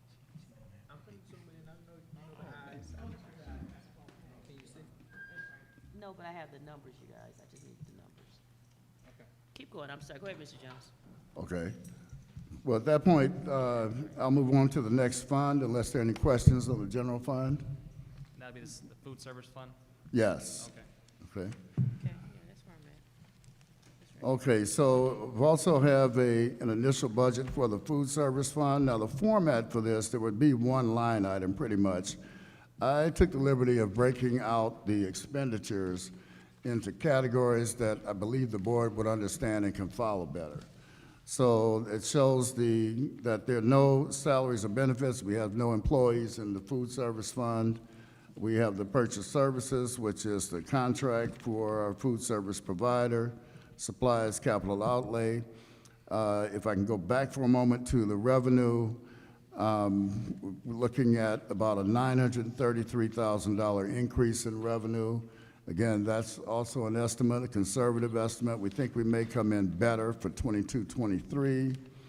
And the expenditures are pulled right off of our current financial system. And again, I just need to stress that every number in this budget, in all of these pages, are referenced to someplace in your system. But there is a question as to how accurate is the number that's in the system. So we will know that it will be finalized once the audit is complete. We'll be working towards that in the meantime, but the final numbers, official numbers, will be available once the audit is complete. Okay. Any questions on the food service fund? All right, you can go ahead. Okay. Also, I'm aware that the state has required the district to develop a fund balance spend down plan. If you notice that for 22-23, that bottom line number is $929,000. The state does not want, I guess the principle behind that is the state says the district cannot make money from their food service operation. So as the fund balance builds up, they require us to develop a plan to spend that down. And so we've done that here in 23-24, although I do not have specifics about the particular plan, but I'm indicating that we're taking steps to spend that down so that we can get the state off our back for that reason. Okay. Okay, if there are any questions on food service, I'll keep going. Keep rolling. Okay. Then there's the debt fund. There's not a whole lot to talk about here. The one thing I will say is that I've estimated the property taxes that we would collect that would generate the funds needed to pay the debt service. However, I did not locate enough information to include the principal payment on the debt, so I've just budgeted the revenue portion. So again, once that information becomes known, we will include that in a budget amendment. The next time we do a budget amendment, it'll be a more realistic number on the expense side of the 23-24 initial budget. Okay. Continuing on with the sinking fund, I did have good numbers there, or at least what I believe are to be good numbers. I did account for the tax revenue. I kept the state sources the same from one year to the next because I did not have any information that I could lean on or point to say, here's where I got that number from. So I just rolled that number over from the previous year. and also the debt service number. So again, gets you in compliance with the state, but once the information becomes known, we'll come back with a budget amendment on this. All of these funds will need to be amended. This whole package will need to be amended, okay? It's not just the general fund. Finally, there's a student services fund, and I don't know if the board had this before, but there's a requirement at the state level that the board adopt a budget for student services. And I then took the liberty of listing out the individual schools so that you could see what the balance is in each individual school's account. There is nothing in the 22-23 column because I didn't have that information. But I do have it for 23-24, and you can monitor it that way going forward. And I think this might be helpful and interesting to the board. Okay. And that completes my report on the budget hearing. So I'm open to any questions you may have. Any questions? We need a motion, right? Yeah, I'll call that next. I'm just making sure we I have. have a comment. Sorry, Trustee Rutherford, go ahead. I think you did a great job. I appreciate it. It wasn't easy, but you made something out of nothing, and I appreciate that. Well, thank you. Thank you. I echo that. I would like to echo that as well, Senator Jones. Thank you. Thank you. Dr. McNeil? You done? I just want to thank you.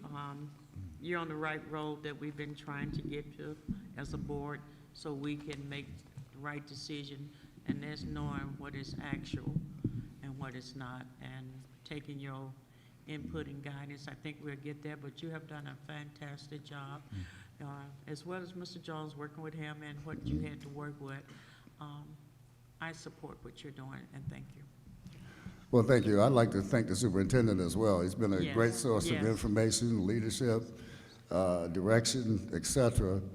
And I also want to thank in particular, the business office staff and the assistance that we have from the Genesee ISD. Also, the HR staff. I have to compliment all of them. They all contributed to the information here. So, All right, Mr. Jones. Everyone just took all of my words. All right. So, but I will say this. Debbie, Dara, Sarah, Myra, Angie, Therese Nag, thank you. If you're Thank you. watching, Yes. thank you for all of your hard work and your efforts to ensure that Mr. Jones and myself had what we need to bring forward this estimated budget for our Board of Education. So thank you. So clap off right there, though. All right. Well, seeing no further questions from my colleagues, please continue with action items, Mr. Jones. So, what he's gone over is 11.28, 11.29, 11.30. And so, Motion to bench. Mr. Chair? would you like to, what would be the pleasure of Yeah. the board? Would you like to batch those? Yes. Mr. Chair? Good. May I make a motion? Trustee King? I would like to make a motion to batch 11.28, 11.29, 11.30. Support. All right, so a motion to batch 11.28, 11.29, and 11.30 has been moved by Trustee King and seconded by Secretary Perkins. Is there any discussion on the motion to batch? All right, seeing none, when I call your name, please vote yes to batch 11.28, 29, 11.30. Trustee Perkins, Yes. Trustee McIntyre, Yes. Vice President McNeil, Yes. President Clack, Yes. Trustee Rutherford, Yes. Trustee King, Yes. and myself, Treasurer Luna, yes. The vote is 7 yes, 0 no to batch 11.28, Mr. Chair, 11.29, 11.30. Yes, Trustee King. I'd like to make a motion to approve the batch items tonight. Is there a second? Support. Second. Okay. The motion to move 11.28, 11.29, and 11.30 to the next board meeting? Is it- No, approve tonight. Tonight? Approved, Okay. yeah, approved. To approve those items tonight has been made by trustee King and supported by Secretary Perkins. When I call your name, oh, 1 second. Is there any discussion on those items? Seeing none? Sorry, trustee McIntyre. Would you, to Mr. Jones, would you recommend doing that? Or should we should do due process and move it forward to the full board meeting so we cover all the bases? So I'm recommending, Yeah, I would like, that's a good point. I think if memory serves me, that the board should not take action at the budget hearing unless they close the budget hearing and open a regular meeting or push it to the next meeting. There's some legal requirement So I defer to that Mr. Jones. says that it shouldn't be, that action should not be taken at the budget hearing. I would ask the board to approve this next week and let's move it. Mr. Chair, Yes. I'd like to make a motion to amend my original motion to batch for tonight, approval tonight, to a batch for next week, There we go. to send to next week. All right, so I'm clear, I heard this correctly. You're making a motion to send the batch items to the next regular meeting. Oh, I'm amending my motion to do that. Okay. Yep. All right, so the vote is on the amendment to send 11.28, 11.29, and 11.30 to the next regular meeting. And it was supported by trustee Perkins. Is there any discussion? All right. Seeing none, when I call your name, please vote yes or no. Secretary Perkins. Yes. Trustee McIntyre. yes. Vice President McNeil. Yes. President Clack. Yes, yes. Trustee Relaford. Yes. Trustee King. Yes? And myself, Treasurer Luna, yes. The vote is 7-0 to send the batch items to the next regular meeting on Wednesday. Point of order. Yes. That was to approve the So, sorry, amendment. it's a amendment. All right, so now we're voting on the actual motion to send it. Right. All right, so now we've amended the motion, and the motion is to send 11.28, 11.29, and 11.30 to the next regularly scheduled board meeting. Is there any discussion? All right. Seeing none, when I call your name, please vote yes or no to send these items to the next regular meeting. Secretary Perkins. Yes. Trustee McIntyre. Yes. Vice President McNeil. Yes. President Clack. Yes. Trustee Relaford. Yes. Trustee King. Yes? And myself, Treasurer Luna, yes. The motion passes 7-0. All right. We're on 11.31 now. Okay. Thank you, Mr. Jones. Thank you. Thank you, Mr. All right, Jones. thank Thank you. you. Thank you. 11.31. All right.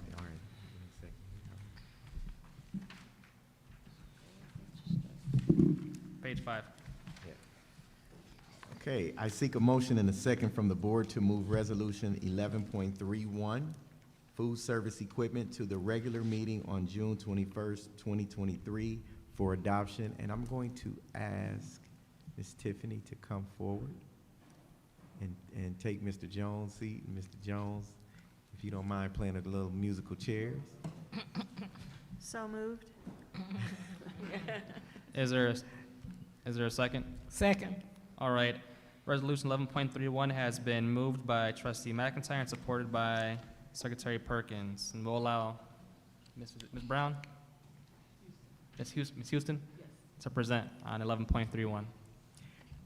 So what I would ask, if you don't mind, is if there's any questions that the board may have about this. So Ms. Houston, you wouldn't have to kind of go through everything, but if there's questions that the board have, then Okay. we can hear. I got a question. Trustee Relaford, go ahead. I scanned through this. First of all, hi, I think we spoke back then. Good evening. So we getting a whole new kitchen? We getting everything new? I mean, I wish we were, not quite. what did you leave out? What was left out? Is everything broke? Is not working? It's different schools. There is a lot of equipment that is in disrepair. Okay, Also, there was equipment that was purchased approximately 5 to 6 years ago, that it is more cost-effective to just replace it instead of trying to get it installed. Such Okay. as our dish machine at Northwestern High School. They said it could cost anywhere upwards of $20,000 to get the dishwasher installed. There's a What kind brand of new unit. dishwasher is this? So there's a brand new unit that's there. But we had someone come out, and by the time they actually dig into the ceiling and go into the roof, they said the cost could go upwards of over $20,000, where in this packet, it will cost us approximately $30,000 for a brand-new dish machine installed and everything. Vice President McNeil, go ahead. You have the floor, and then President Clark, you're next. Are you gonna be using like those fund balance from the food, that extra money that we have to purchase these equipment? Is that what you're looking at doing, right? Yes, ma'am. In addition to, there's also some grant funds that has to be spent. The No Kid Hungry grant, which is approximately $28,000, and then there's the Breakfast Expansion grant that is about $10,000. I was going through your package and I saw where you had homes, Brownell, and those schools are really need updated equipment. And so I'm glad to see that these funds, because we can't keep the money, so we have to spend it, that they've been utilized for those services as well. One of the things I tried to do was make sure to spread the money across the district to impact the scholars at every school. I'm also working with the Genesee County Health Department to see how can we eventually turn our elementary schools into cooking kitchens themselves. So that way we no longer have to transport hot food from Northwestern, which we start cooking at approximately 7 to 8 a.m. in the morning. And we know that our last scholar comes through the lunch line as late as 1 p.m. So that would just drastically improve our food quality and then also the items that we can serve. So how is that, you're working with them now for that process that we've been looking forward to doing that process? Yes, ma'am. I call Chris very regularly and also working with the health department. Okay, thank you. You're welcome. President Pat, go ahead. Okay, question. So you stated that it would cost $20,000 to basically make the washing, the dishwasher that we currently have 100% functionable, so to speak. And it would cost $30,000 for a new dishwasher. So the $20,000 is with them not going into the ceiling to see what would actually cost once they start tearing into the ceiling and the roof. And we know that with the age of our buildings and our facilities Right. that Right. no right. telling what could happen once we open up the ceiling. Okay, so my second part to the question is, the dishwasher that is currently being used at Northwestern, can that be used at a different location, or can we sell it, or is it just scrapped after it is not we have? So actually, it was never installed. Once the previous company purchased these items, it's there, it's just sitting there. So what do you have an old dishwasher right So now? currently, we wash dishes by hand. So we pick up all of the dishes from the elementary schools at the end of lunch. We bring them back to Northwestern, and then we wash them all by hand. But, I believe we spoke about a dishwasher before at a meeting a couple months ago, didn't we? it was a working into it. I'm sorry, I'm out of order. No, I mean, We were discussing Yeah. dishwashers being, not dishwashers, but dryers and washers. Okay, It wasn't a dishwasher. I'm sorry. All right, so That's okay. I saw Trustee King, then Secretary Perkins. You want to go ahead? Yes, so you mentioned you prep food at 7, and the last kid, basically the last lunch period is at 1. So the units that the schools have, are they not working? Because I'm getting complaints of kids getting cold lunch when it's So- supposed to be hot. Some of those units are basically the life expectancy of those are anywhere from 5 to 7 years. We have either exceeded those or coming up on that 5 to 7 year mark. They are in constant need of repair. We call repair people out every month to have them serviced. And then also, I don't know if many of you are aware, we do not have like hand washing sinks in our elementary schools because they're not set up to cook. So our staff, they're not even allowed to have knives in that kitchen to do any prep at the elementary schools. So when we send food out from Northwestern, it has to be in a ready-to-eat state at that point. So how is it warmed up? So the food is already cooked, and we transport it in what's called a Cambro unit, which maintains the temperature until it reaches the school. Then we have basically a warmer on site to keep the food warm until we actually put it out on the service line for the students. So would you say the plan would be, as you stated, the talking with the county health department so we can have, in my mind, I'm gonna call it old food, but I know it's not old food. Cause when you cook it at 7, right, and then you kid don't later start eating lunch until 10, that's hours of it just sitting, being warmed up, and we know when food, I work in food, so when food is sitting there, you know, it gets old, and that's where we're getting the complaints of, oh, this is nasty, this is why I don't want this.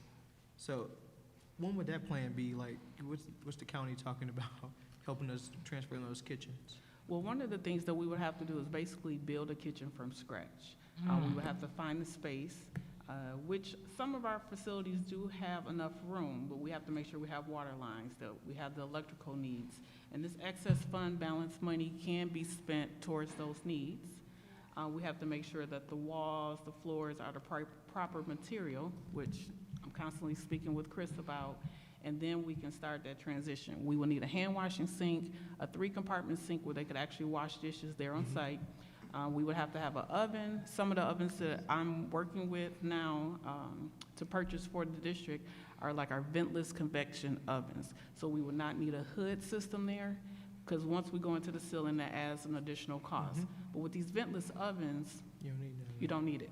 Yeah. So that saves you money. Each oven is approximately $30,000, and we would need at least 2 ovens per elementary school. 2 ovens per elementary school. Okay. How soon could that? Because I'm, what the issue is, let's say Chartwell's is a great company, right? Yes, sir. But the service that we're providing and the quality of food is a problem. And, you know, the complaints of kids not eating, it's cold, it's stale, this is constant. So how soon do you think that could, I mean, I know it's, you know, planning stages, but how soon do you think we could do that? So we would also need additional funds outside of this excess fund balance to make that happen across the district. One of the things that we want to pilot is that at Doyle Ryder, come August, that we're able to start with Doyle Ryder. I'm working with Chris and the team there to get that ventless oven so that way that staff that's at Doyle Ryder can actually receive their own food, cook there on site, and prepare meals right there for those students of Doyle Ryder. So after the pilot, you present us with, hey, this works here, this is the kinks and twists, let's do it district. Okay, Chartwell's could be a good company, but I'm not liking the quality of food I keep getting complaints about. Again, cold, stale, this is normal, I keep hearing. So. Right, so, and that's, you know, when we can't cook on site, it obviously affects the food quality. Having to start cooking at 7 o'clock, which is why we no longer cook or serve pizzas on our own. We contracted with Little Caesars to do what's called our Smart Slice Pizza. So all of our pizzas is a whole grain crust, low-fat cheese, low-sodium sauce. It still meets the nutritional requirement. It's not the Little Caesars that you can walk into the store and purchase a hot and ready for $6.99. It's not the same type of pizza. But because we can't produce and maintain that quality, you know, making pizzas at 7 a.m. in the morning to that last student at 1 p.m., we worked out the best system so that way the students still get the taste of pizza, but yet it's a better quality pizza because they deliver right to each school. Okay. Thank you. You're welcome. All right. Secretary Perkins, you had a question? So do you have enough staff to support the whole district if you were to get all this done? Yes, ma'am. Currently, my staff works split shifts, so they come in, work breakfast. The majority of the staff, they take an 1.5 to 2 hour break, and then they come back at lunch once we've dropped all the supplies off. If we are able to do prep there on site, our staff would actually be able to stay throughout the shift. Okay, and, just to be clear, you said we couldn't salvage selling that other dishwasher? Oh, no, we're gonna sell it. Oh, okay. Yes. I've worked with the state to make sure that there would be no penalties or anything if we did sell those. We have 2 convection ovens that are actually sitting on the crates that they were delivered 5 years ago, one at Southwestern, one at Brownell, one at Holmes. And so we will sell both of those ovens in addition to the dish machine at Northwestern. Okay. Everyone's spoken. I have a few comments and questions. I had a question. Go ahead. I'm sorry, did I hear you say that some been sitting in the same spot for 5 years? Yes, Did I ma'am. hear that? Yes, you did. Yes, ma'am. We also had 2 Unox ovens at Northwestern that were not working when I arrived July 1. I'm happy to report, working with Chris's team, we were able to get both of those ovens up and running, and those ovens are about $60,000 a piece. Oh, Lord. So my question to you, I kind of went ahead and looked at everything that you're asking for. I guess my question to you is, do you have an inventory of all the schools, of what's at the schools? I am working on that list. Okay. Just because I'm in and out of the building seeing what works. I don't know if many of you have been to Southwestern in the kitchen, but we have a lot of the original coolers from when Southwestern was built. There's probably approximately 50 to 60 coolers and freezers that do not work in this district that are just sitting in the buildings. So I'm also working to get those transported out and scrap them, but bring those funds back to the district. I guess what I'm saying is, this is urgent. This needs to happen ASAP over the summer, so by the time the kids get back, that it's together. Right. I guess for me, I just regret that I'm just now hearing about this. I had no idea that the district was in disarray as it relates to feeding the children. One of the things is that lead times on this equipment is still out due to COVID. Correct. Working with our vendors, they're telling me anywhere from 4 weeks to 20 weeks for some of the equipment, just depending on how specialized it is. One of the things that I am working with our vendors to do is make sure that we're not just buying the cheapest Right. equipment. You pay for what you get. Exactly. So would this heat, and this is my last question, Yes, ma'am. the mobile heater cabinets, would that assist with a lot of this? It'll decrease a lot of the sitting time. They can get directly to the students. I see this is going to DTM, Freeman, Pierce, and Potter. So those mobile cabinets are what we currently have on site. They have just used their life cycle up. So this is replacing those, so that way we do have new equipment to help maintain the temperature there on site. Now, once we move into actually converting the kitchens over into cooking kitchens, we'll be buying ovens for those schools. Okay, so that's what the other RSP is for, the 442,000. Yes, ma'am. Okay, all right. Thank you. You're welcome. Are there any more questions for Ms. Houston? Trustee McNeil? I don't know if there's a question on the RPL, a company as well, who we selected John Wells. You guys promised to do a lot of things that so satisfied. We were aware of all of those conditions that you talked about.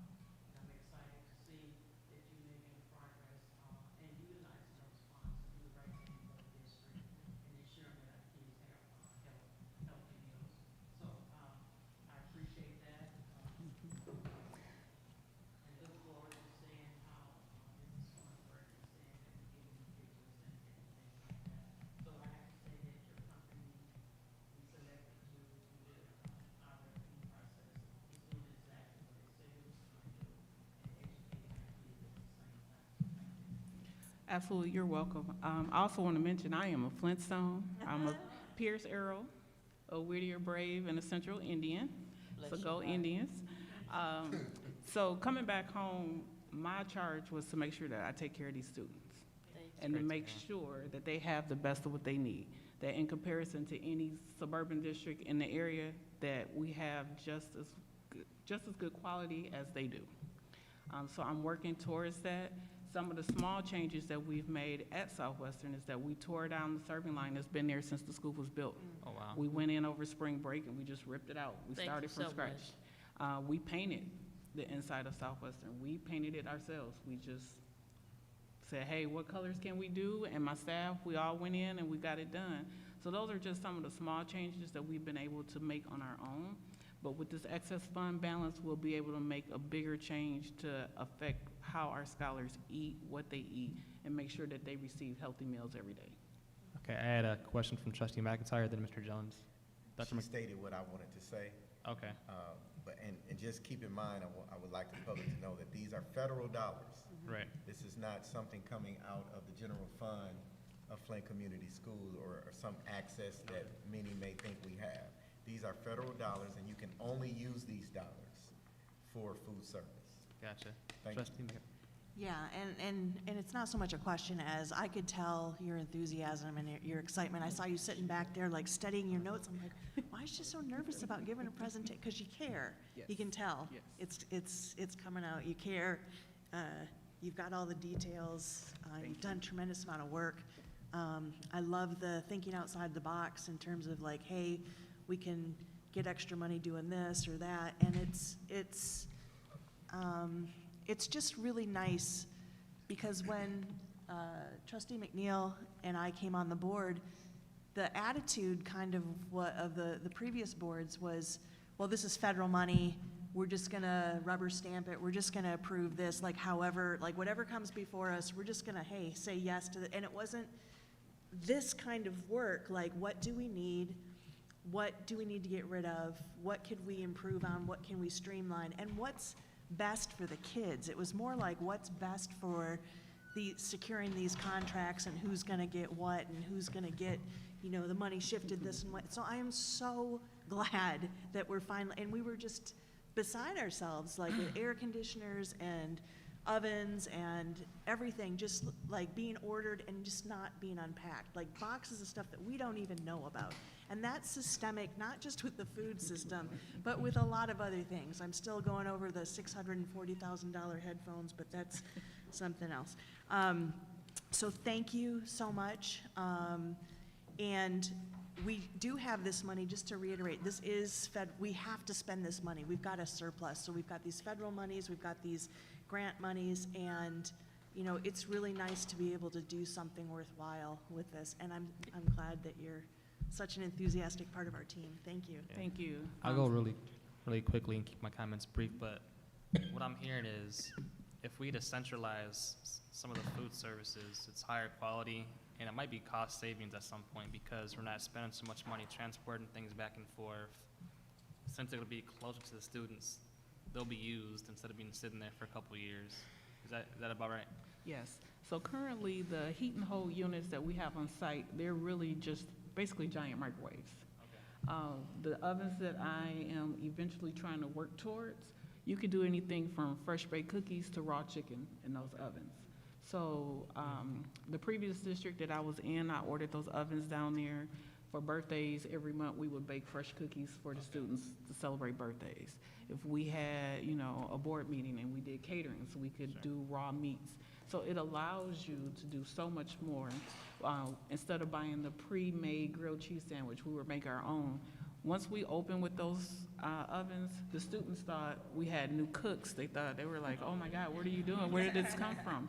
Because we can't fry foods, kids love French fries and they're baked. Well, it's a difference when you're just in basically a giant microwave versus one of these new technologies ovens. You're able to get a crisp on them, and the kids are excited about those changes. It's the small things.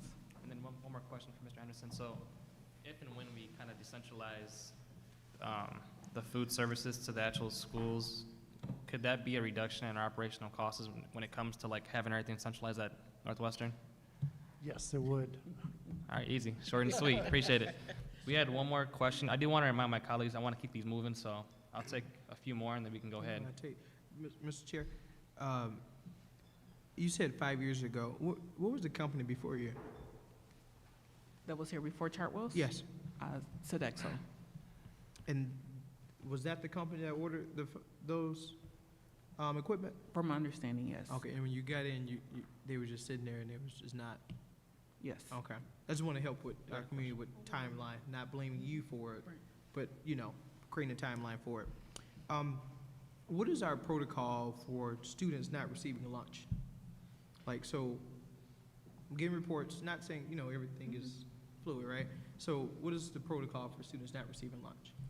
At no point in time, there should never be any students who don't receive a lunch that want a lunch. I will definitely give the board my cell phone number. Call me personally if that ever happens.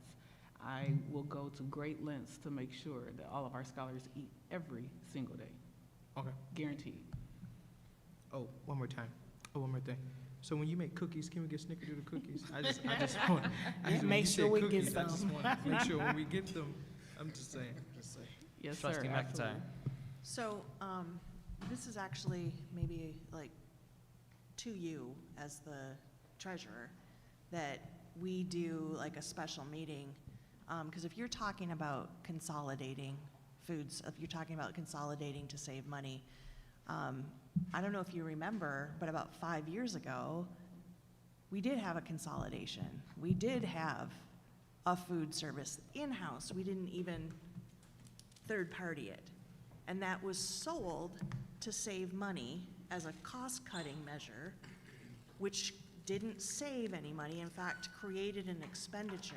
So, I mean, I can appreciate, and I'm with you on this, like, we need to consolidate some of these services, the ovens, like, where can we have an overlap? But just to remind you, I have been asking, and I still would like to know, because I think that it's criminal what was done to our food center and our community center, where we had a central kitchen, where we had a central food service that was done in the community, in-house, and we basically gave it away and then relocated it to a school that wasn't even operating as a school. So we have Northwestern that we're running as a building strictly for what? You know, these were decisions, if you look at what was done 5 years ago and by whom it was done by, you can see some of the same players trying to get us to offload some of our buildings and things like this. So I want us to be very careful about trying to reconsolidate again when this whole mess came about from reconsolidating and giving away our assets. So, I mean, we're talking about institutional memory. I have an institutional memory from 5 years ago and what we're dealing with the consequences of those decisions that were made. So let's not repeat those. And I'm confident that with this board, with Chartwell's, with, I'm sorry, what was your name again? Tiffany. Tiffany, I'm so excited to, you know, you can just tell when someone's got good energy and good intentions. I'm just so excited that we can move forward with this and, like, not only rectify some of the damage that was done in the past, but create something new and revolutionary for our scholars. So thank you. You're welcome. All right. Seeing no further discussion, the motion to move resolution 11.31, food service equipment, to the regular meeting for adoption will be conducted by a roll call vote. As I call your name, please say yes or no to approve this motion. Trustee Perkins. Yes. Sorry, I keep making a mistake. Secretary Perkins. Yes. Trustee McIntyre. Yes. Vice President McNeil.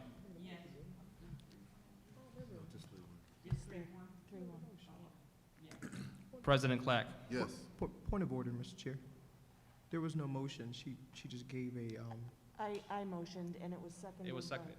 okay, if I'm wrong, I So just to apologize. be clear, the motion was made earlier, was supported, then we brought her up. and Sorry, then we're in okay. discussion. I didn't write it down. That's the only thing I didn't write down. Thanks. Thank you. All right, President Clack. I said yes, yeah. Trustee Rutherford. Sorry. Yes. Trustee King. Yes. And myself, Treasurer Luna, yes. The motion passes 7-0. I seek a motion and a second for the board to approve 11.32 food service equipment RFP 23-016 to the regular meeting on June 21st, 2023. So moved. All right, the motion's been moved by Trustee McIntyre and seconded by Secretary Perkins. Is there any discussion? No, it was Joyce, I think. So you made the motion? I made the motion, she seconded. Oh, sorry, so the motion's been moved by Trustee McIntyre and seconded by Vice President McNeil. Is there any discussion? All right, going once, twice, okay. Seeing no further discussion, the motion to move resolution 11.32, food service equipment, RFP 23-016, to the regular meeting for adoption will be conducted by a roll call vote. As I call your name, please say yes or no to approve this motion. Secretary Perkins. Yes. Trustee McIntyre. Yes. Vice President McNeil. Yes. President Clack. Yes. Trustee Rutherford. Yes. Trustee King. Yes. And myself, Treasurer Luna, yes. The motion passes 7-0. Thank you. Ms. Houston, thank you. Thank so you. much. Thank you, Ms. Thank you, Houston. Ms. Houston. Good job. You too. Enjoy your evening. You have your business card for me? All right, Mr. Jones, please continue. I seek a motion and a second from the board to move Resolution 11.33, Authorization of Information Technology Services Contract Agreement to the regular meeting on June 21st, 2023 for adoption. Support. All right, the motion has been moved by trustee McIntyre and supported by Secretary Perkins. Is there any further discussion? I have a question. Trustee Rutherford. Have them come up, they here. Oh, Bartek. Oh, they can come up? They coming up? Yeah.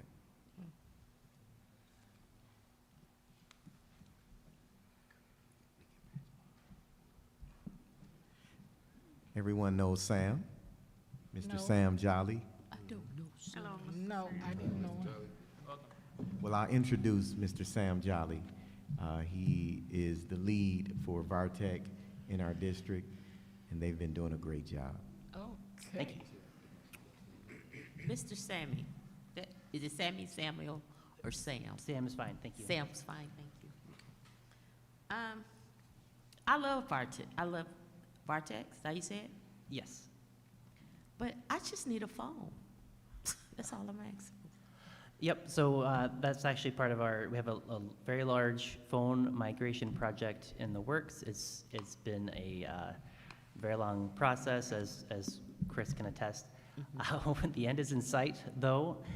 With the new phone system, we'll be able to have soft phones, a program on your computer or an app on your phone, and you can have a district phone number just for you, and you can also have physical phones as part of that, yes. I have no other questions for you, sir. Thank you.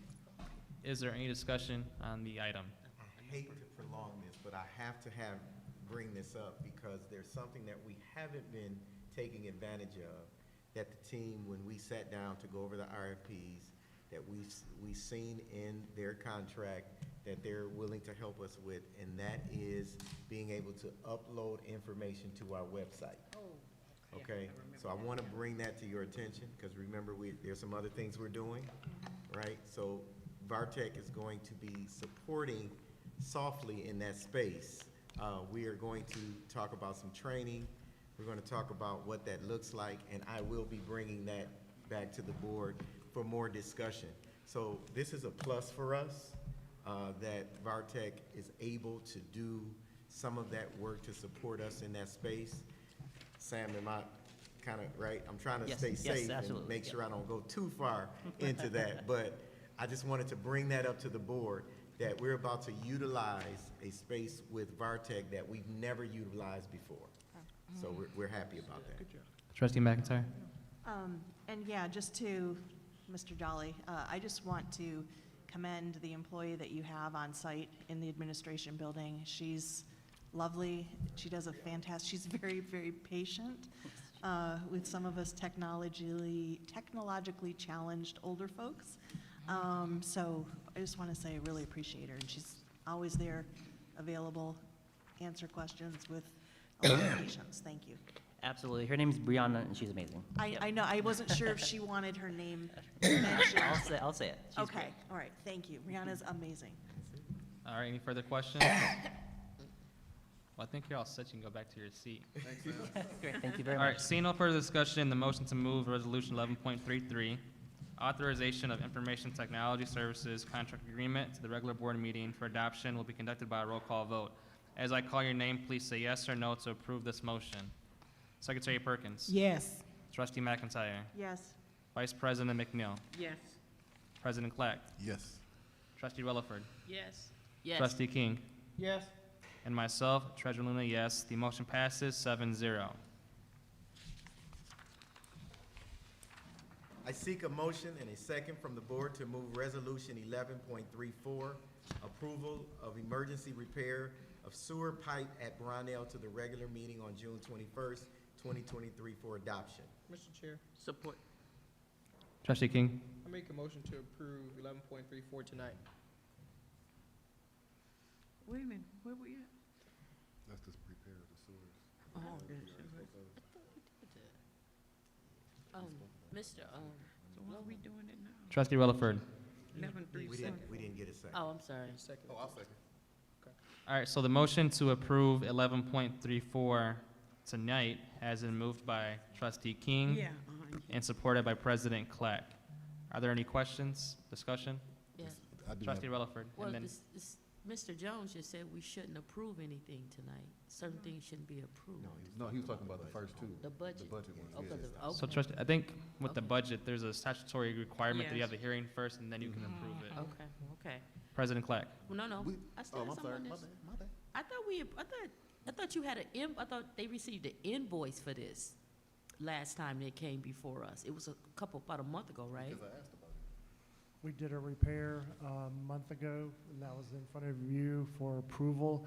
And then we found another area when the city came out to scope, because we came back into the line, and we found a tree root that was in the system, so we had to pull that out. And that's what this request is, to continue to allow the sewage to flow into the city's pipe.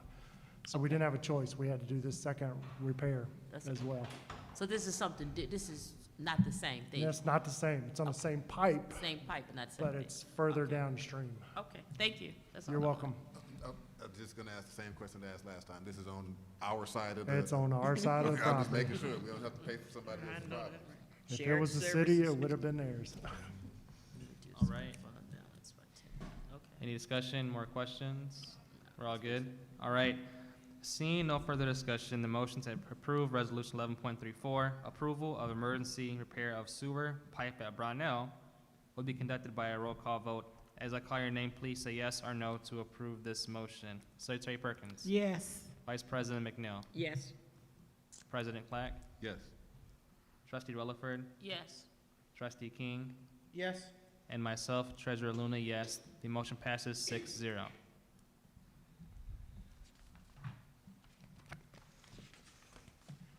I seek a motion and a second from the board to move Resolution 11.35, transportation busing, to the regular meeting on June 21st, 2023 for adoption, and I will ask Mr. Chris Schuman Mr. Chair. to come forward. Mr. Chair. Trustee King, what's your question? I make a motion to approve this tonight. All right, so there's been a motion to approve 11.35 tonight. Is there a second? Second. All right, it's been moved by Trustee King and seconded by Trustee Perkins, sorry, Secretary Perkins. Before we have questions, do you want to introduce yourself and? Good evening, ladies and gentlemen. My name is Chris Schuman. I am the district manager for First Student, and I was privileged to be the location manager for Flint Community Schools for 3 years, until my company wanted to give me a new challenge, which was fighting the traffic to get down to Southfield to do that. It wasn't running the transportation department, it was the traffic getting there. And then was promoted to the district manager. So because I started my career here in Flint Community Schools, my heart has always been here. I still maintain great relationships with a lot of the principals and staff that work here. It's a partnership that First Student has enjoyed with Flint Community Schools for over 10 years. We provide tremendous service to the districts, and I'm in the business of trying to save you money. One of the things that we've done this year is, on behalf of the school district, we've submitted to the EPA a grant for 10 electric vehicles that would come into your district to help start a green initiative. It would reduce costs to you and also reduce all that depreciation. So we're doing everything that we can to try to make your services as best as it can, as well as operate as efficiently and cheaply as possible. We do that through optimization of the routes every summer. We look at all of the student populations and where they're at, where they're moving around to, and we try to reduce the routes. I know when I came in about 7 years ago, we were at 50 routes. We're able to consolidate it down to where we only have 34 routes on the road right now. That's better, thank you. It's the metal plate in my head, sorry. It's all good. Any questions for Mr. Schuman? I have a question, Chair. Trustee Rutherford, go ahead. I'm sorry, I missed what's your last name, sir? Shoeman, Shoe, SCH. Shoeman, Mr. Shoeman. Yes, ma'am. Mr. Shoeman, what's the have you all considered adding more buses? If we added more buses, it would increase your costs. So my goal is to always look at optimization to reduce the number of routes that we have on the road to reduce your costs. I guess my reason for asking is the multiple schools that one bus picks up. And is it any way to alleviate an hour ride on the bus in the city of Flint? You don't have to answer today, but I just wanted to give you something to think about, because that's major. It's a lot to chew on. I know, that's a lot, but that's reality. So that's why I was hesitant, because I wanted to talk to whoever was making those decisions, because what type of way can your business reduce that? Because that hinders a child's ability to their sleep. You know, they woke up, got dressed, got on the bus, went back to sleep. I'm talking about my grandson, okay? So he sleeps twice, and then he sleeps when he gets back on the bus, because it's another hour ride home, and he misses his stop on a regular basis because he's asleep. Ms. Relford, we'll have to talk about that Okay. in a little bit greater detail, so I can get a few more details about the ride that he's on. Because unfortunately, I'm just not, with 34 routes, I'm not familiar with this particular run That's okay. to know the time lengths on it. He But- goes to middle school, so it's probably an issue with, not only my grandson, but just going from one side of town all the way to the other, and then a multiple stops. So that was just, I don't know if you could probably increase it as it relates, but then too, I think they share with high school, if I'm not mistaken, because of the shortage of buses. But to me, that was just one of my major just thought processes and concerns. And it's Or absolutely wish valid. list. It's valid, but it's something we'll have to take offline and talk a little deeper about so I can get a better understanding of it. Very good, thank you. Any more questions or discussion? I do.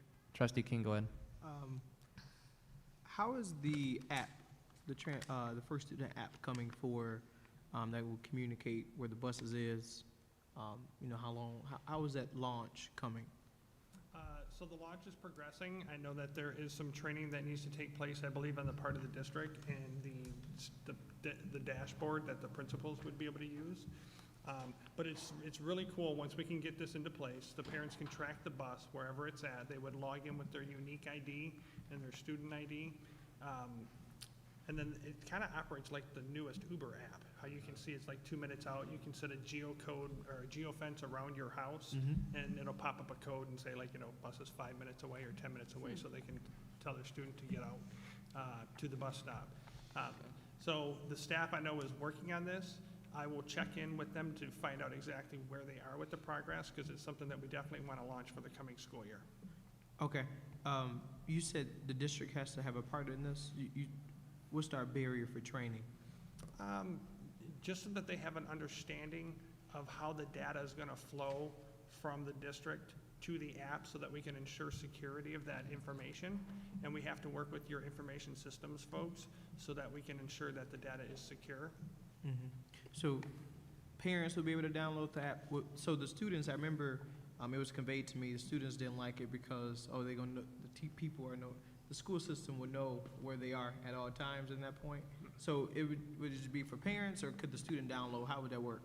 The student can download it if they have the information, but typically the parents are going to safeguard that so that they can keep it to themselves, so that other folks won't get that information. Right.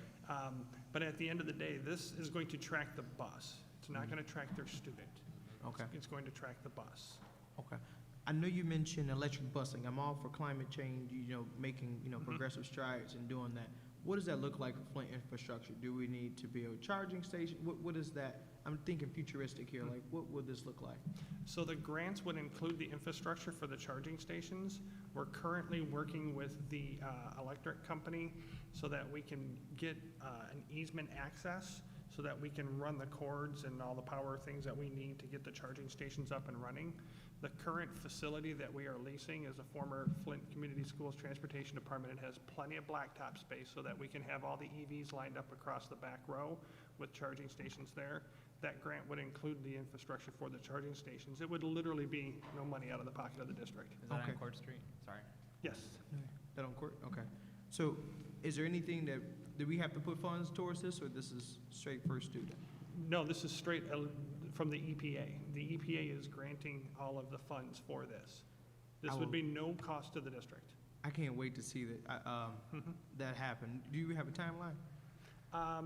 It's a competitive grant process, so we've submitted the district for Okay, it. we submitted. So the EPA will go through the competitive grant process, and we have tremendous grant writers within our company that have done this on your behalf. There will be a little bit of lifting on the district's part as we try to gather some information and do the submitting of the POs and things of that nature, but we can walk them through that. We've got resident experts that are currently doing it with other districts throughout the country, and that we went through the electric vehicle grant the last time. And so they're very familiar with the process. They can walk anybody here through it, because you'll just have to submit what buses we're going to, our buses that we're going to offer up for destruction to get these electric vehicles. And they will be older diesel buses that will obviously, these will be far less pollutant to the environment. Okay, so, okay, that's really all for me. Oh, one more question. How do we deal with the busing shortages? So there's a lot of call off, there's a lot of that at Holmes, several other schools. I was at Potter one day. It was just a lot of commotion. Like, can you speak to that for our staff, and what is the issue? Like, what is the core issue that we can't get enough buses? Well, we have the physical vehicles, it's the drivers that we're challenged with. As most of you know, when COVID-19 hit, we were actually sitting really good driver-wise. We were on the plus side of drivers for this district. And when COVID hit, there became a national bus driver shortage. I remember seeing something on Good Morning America where a child was kayaking across the river or the lake or wherever it was to get to school because they didn't have a bus driver to pick their kid up. So that's hit everywhere throughout the United States, and Flint's not immune to that. So throughout the years, I know when I started here, they were 3 years into the relationship, 7 years ago. I think the wages were at like $15 an hour to start. I mean, as we sit here now, we're looking at going to $22 an hour to start next year for our bus drivers. How can they apply? Can you put it on the record? How can they apply? They can go to workatfirst.com, and they would select Flint or put in the zip code for Flint, and it would bring up the job application for school bus drivers. All right. Thank you. President Clark. Okay, and this is just because I've been doing a little bit of research on electric vehicles lately. It has really just my own personal knowledge. How many miles or hours is the electric school bus good for service? About 65 miles out of the charge that we have on there. So the bus would plug in overnight, and we would use it when it's during those non-peak times so that we won't have as much electricity going out for those. And then when they get back from their morning run, they could plug back in. Okay. If we already have a problem with bus drivers and kids getting buses, if we have buses just running out of battery on us, I had a question for Mr. Schuman. Sure. Is there like for lack of better words, like a relief, like van or bus that is outside that regular fixed route that can help pick up kids who maybe missed their bus, or is there anything like that?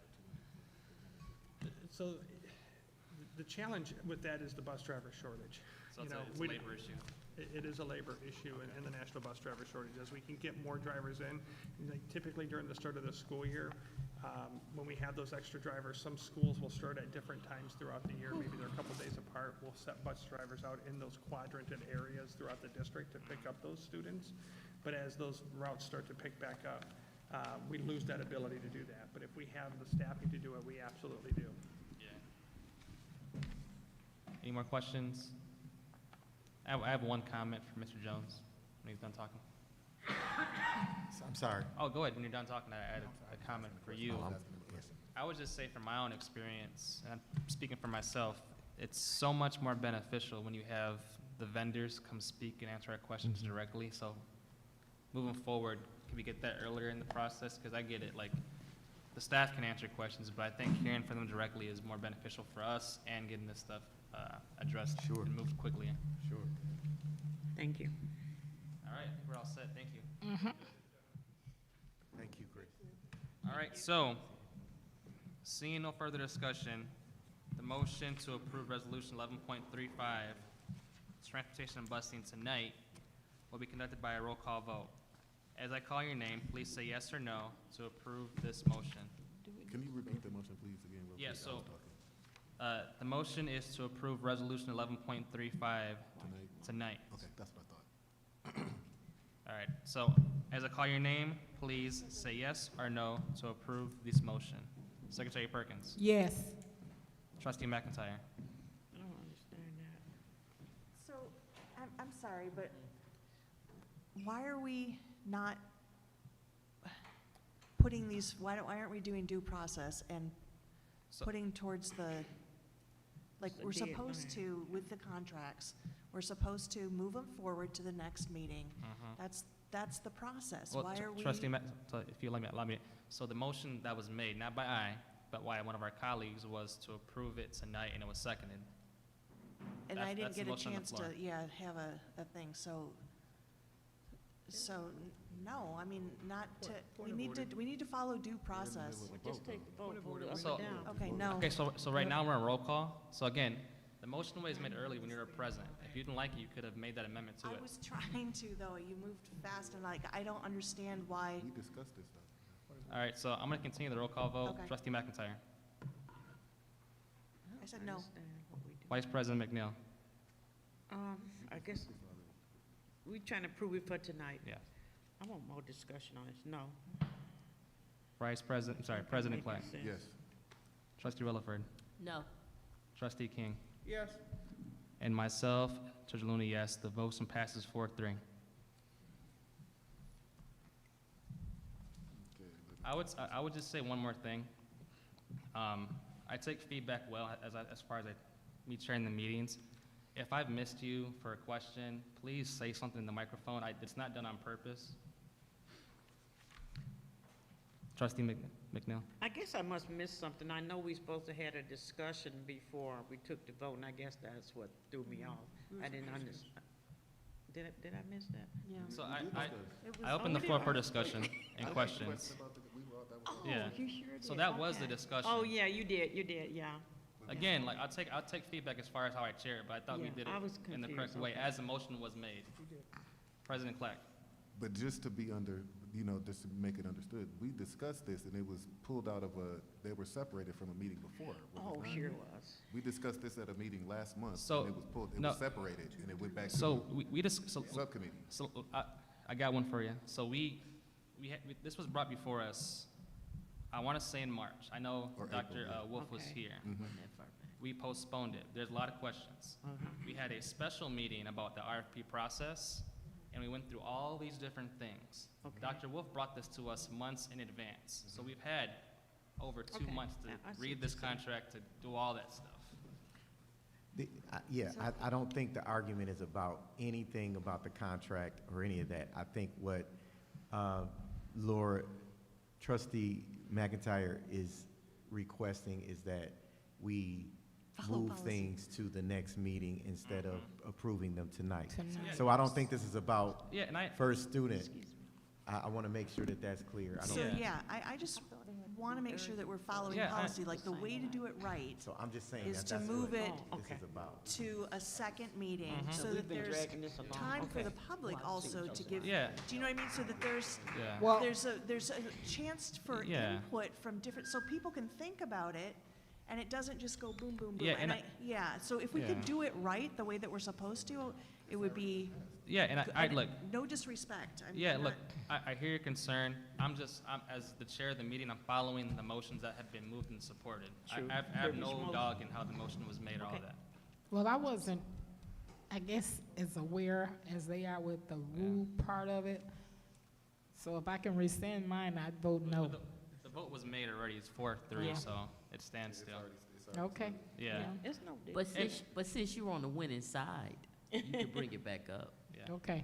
So you can bring it back up since you're on the winning side. Yeah, so that would require a vote to reconsider, and that must occur at the same meeting. Since you were on the prevailing side, you could bring it back up, but that would require 3/4 majority, so 5 out of 7 to bring it back up, to amend it to put it to the next regular meeting. Well, can I do it right now? If you'd like, Huh? if you'd like to make the motion. Yeah, please. I would like to make a motion of reconsideration on the motion that we just had for the So busing to be approved tonight, 11.35. 11.35. Okay, it's been moved. Is there a second? So moved. All right, is there any discussion? I Chair, if you don't mind. Trustee For- Rutherford? for me, he answered some questions tonight because I pushed it back because, one, when kids are left stranded, how is the district being compensated? And how are we being notified when the buses are not coming? And then just to address the contract as a whole, we all agree to discuss it. But that's all. Yeah. So, Trustee McIntyre. yeah, I mean, just to reiterate, like I said, no disrespect to anybody here, but like, let's just do things right, you know, the way that we're supposed to, and, you know, give it due process, whether, you know, we think, I'm good, I don't even know if we need to reconsider, you know what I'm saying? Like, but just moving forward, let's do it by the book, the way that we're supposed to, and give, you know, everyone the opportunity that they deserve and need. So I'll speak if we've all spoken. So I would say, look, I hear your point. Again, as a chair, I'm following the motion on the floor and just facilitating the discussion and how the process goes. I understand Secretary Perkins' point about trying to reconsider it. We've approved it tonight. We've got questions answered. I think I'm going to vote no on the reconsider, but I see what you're saying, and for similar motions and resolutions, I probably would have the same sentiment on some, not all, but some. Those are my comments. So again, the vote on the floor is to reconsider the vote 11.35. It was originally approved to be approved tonight. Your vote to reconsider is to move it to the next meeting on the 21st. Is there any further discussion? It was originally supposed to be approved Back when we, in April. Right. Yeah. And it was postponed, Right. understood, all of that is understood, and we all on the same page. So it came back tonight.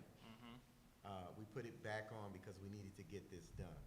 So, you know, I can see both sides of that. And I know this is not about the contract itself. This is more about making sure process happens and everyone has ample time.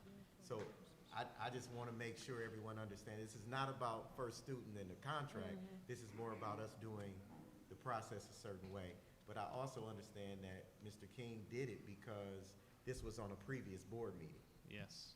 So just putting it out there. All right, so if there is no further discussion, the motion on the floor is to reconsider 11.3, which would mean we vote to move it to the next scheduled meeting and not approve it tonight.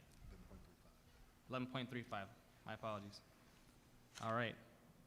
When I call your name, please vote yes or no on the vote to reconsider. Trustee Perkins. Yes. Trustee McIntyre. Yes. Vice President McNeil. Yes. President Clack. no. Trustee Rutherford. Yes. Trustee King. No. And myself, no. So because this requires a 3/4 majority, it fails. So the motion was approved tonight. So it's going, we proving it tonight. Okay. Fine with me. Point of information. Yes, ma'am. Where is that where it requires? So Robert's Rules of Order requires that a motion to reconsider or to rescind requires a 3/4 majority, so that's 5 out of 7. I guess because we had a vote before and it wasn't a supermajority and it was overturned. That's right. So I guess I just want us to be consistent.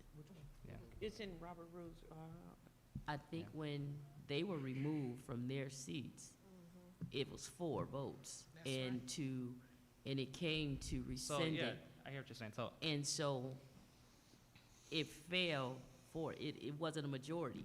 Right. So I guess I'm just asking, let's be Consistent. consistent. If you start off doing it this way, that sets the precedence, and you have to continue well, going that way. I think, so let me be clear about that specific vote. Okay. That vote required a majority. When it was brought, I believe Trustee McNeil brought it back. That was a vote to rescind, to put them back into their respective committee chairships. That would have to be a 3/4 majority. So like, for example, right, if you voted to remove me from my treasurer spot, again, that would be a vote to rescind because that original motion passed, and then you guys overturned it, and then I was back in the seat. It So it's- wasn't 3/4. We won 4-3. It's 2/3. That's right. You stayed in your seat 4-3, because I was the deciding vote. That's right. So all I'm saying, you all, is it's done as far as I'm concerned, but let's be consistent, because from my understanding, it's only certain situation that requires a supermajority. So are you, I guess, for me, to understand, are you saying, Okay. are you asking us to be consistent how we vote? Because we're following the correct parliamentary procedure. Are you saying be consistent how we vote, or how we follow parliamentary procedure? I guess following parliamentary procedure, because unless you guys can show me different, it's only a couple of circumstances that requires a supermajority. Yeah, so that'd be a And vote to. this right here, this vote, for her to be on the winning side and bring it back up, that does not require a supermajority, unless somebody needs it. Pam, Yes, that's the so person we could ask. It does. Pam, does it require a supermajority? It does? It's Yes. 2/3 votes, So, 2/3 vote? which is 4 So- for 7. So that's supermajority? Yes. Okay. so, and again. I stand corrected. That's and- why I asked. Yeah, and that's fine. So just be clear, a vote to reconsider is if someone from the prevailing side wants to bring up that vote again at the same meeting, that's a supermajority, 5 out of 7. Or if there's 6 of us here, it'd be a 4 out of 6. A vote to rescind is, let's say, for example, we passed a motion at a previous meeting, and you wanted to bring it back and overturn it, or even amend it. A vote to amend, that's still, 2/3 vote. Because it's a different meeting. Yeah. Again, a vote to reconsider is at the same meeting. A vote to rescind occurs at a separate meeting. So her vote to reconsider takes a majority vote to reconsider? 2/3 majority. That's what I title as supermajority. Yeah. Okay. I I'm good. understood. I mean, is your question answered? Yep, it's answered. Okay.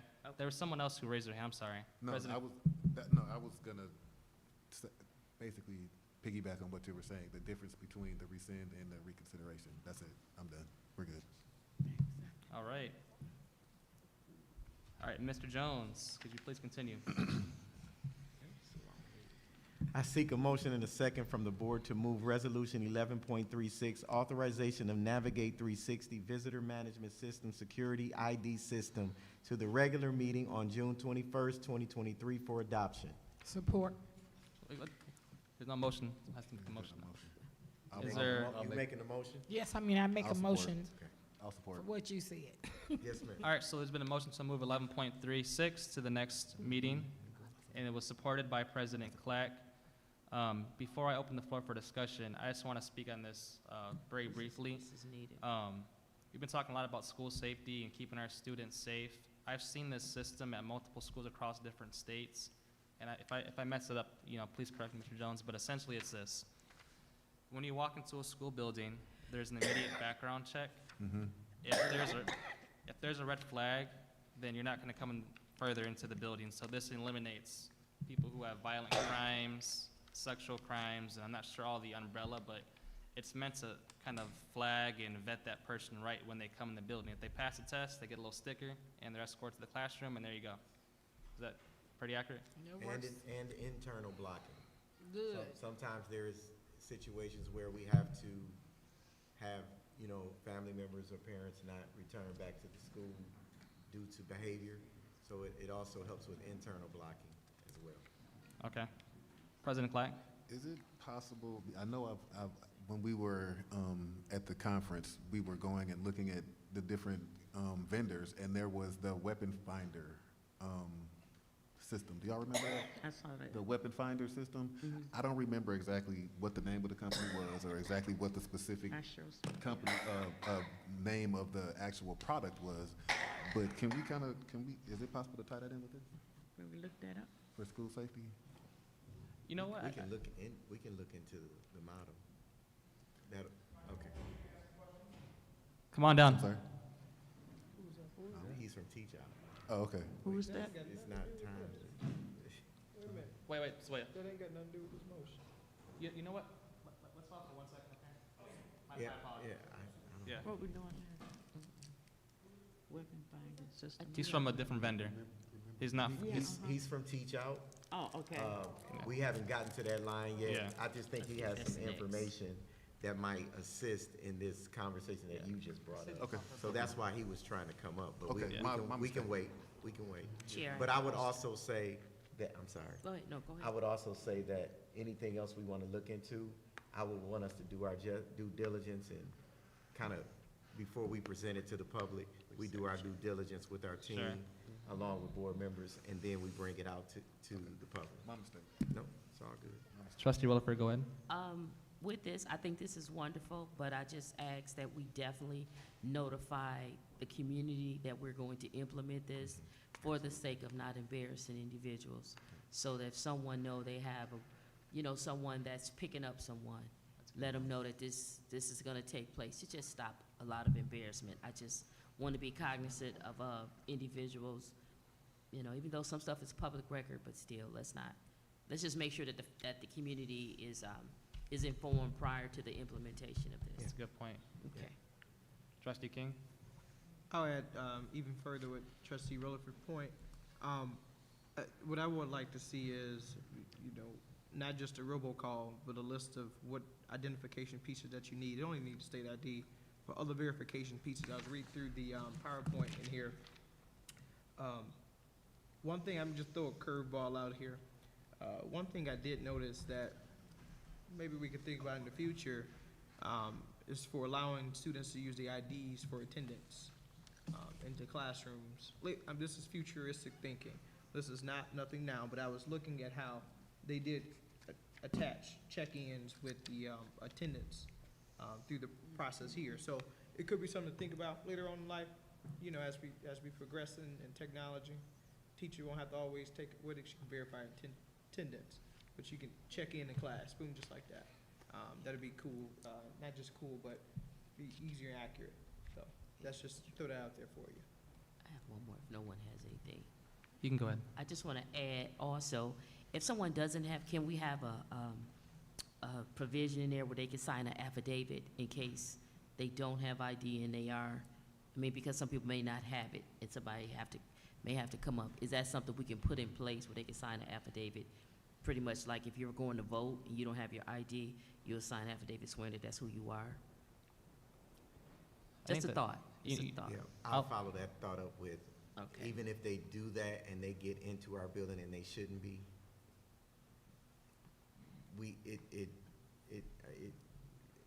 the purpose of this I guess is you to can stop. manually run their information. Yes, you can. It isn't here. Yeah. You can Yeah. search their name up. Yeah. So they'll sign an affidavit to manually search their information. If it's the right name that they give us. Oh, yeah. But I hear you. I'll do some research and see what we can do behind that. Trustee McIntyre, you're recognized. So of course, I'm, for anything that implements like a higher level of safety.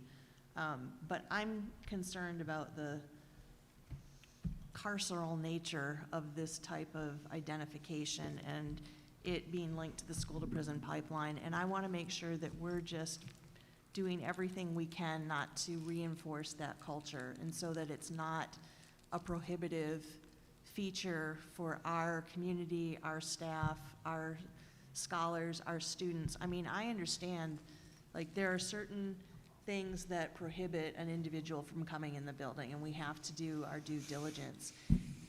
What assurances are we gonna get that this management system isn't gonna have a glitch, isn't going to be discriminatory in some way? Because it's not just, if you have a felony on your record, you're not allowed in the school. That's not true, right? So what are the criteria? Is it gonna be according to the law and according to civil rights? When this was brought up before, I kind of posed the idea that perhaps if we're looking at security ID systems, that we can also do whatever we can to eliminate barriers to anyone who needs an identification, who needs an ID. So can we provide assistance to someone who has lost their ID, who's had it stolen, who has to move frequently and has a difficult time keeping track of paperwork. I mean, there's barriers to having identification. Also, what about individuals who are undocumented? We have an undocumented population. Right? What kind of ID are you going to require somebody to have? Can we think about maybe, like for you and I, like I'm good, I got my ID, I can go in, it's like whatever. But can we think about the barriers maybe for some marginalized folks that, just in case, I don't want us to do anything to reinforce the school to prison pipeline and that kind of punishment punitive system, at the same time making our schools more effective in terms of safety and weeding through, the rules and regulations that we have to go through. Does that make sense? It does. Okay. And then communicating that to the community, to the public, what we're doing. Not, oh, we're going to do this punitive thing. You've got to scan your ID. Here, you got to have a retinal scan to get into the schools. I mean, that just sounds awful, right? So it's the way that we're going to communicate with the public and lay it out and say, hey, this is what's going on. And I think it would go a long way to, what do you need to have an ID? Is there any reason why, no judgment, who cares? Who cares if you lost it and you lose it a lot, right? People have those kind of obstacles. So let's help our parents and community with these kind of obstacles. Thank you. All right, thank you. Go ahead. To follow up with your concerns, we have supportive services within the building where they can refer them to, like First Press. They do have programs to assist with ID and just using the I-9 form of acceptable IDs.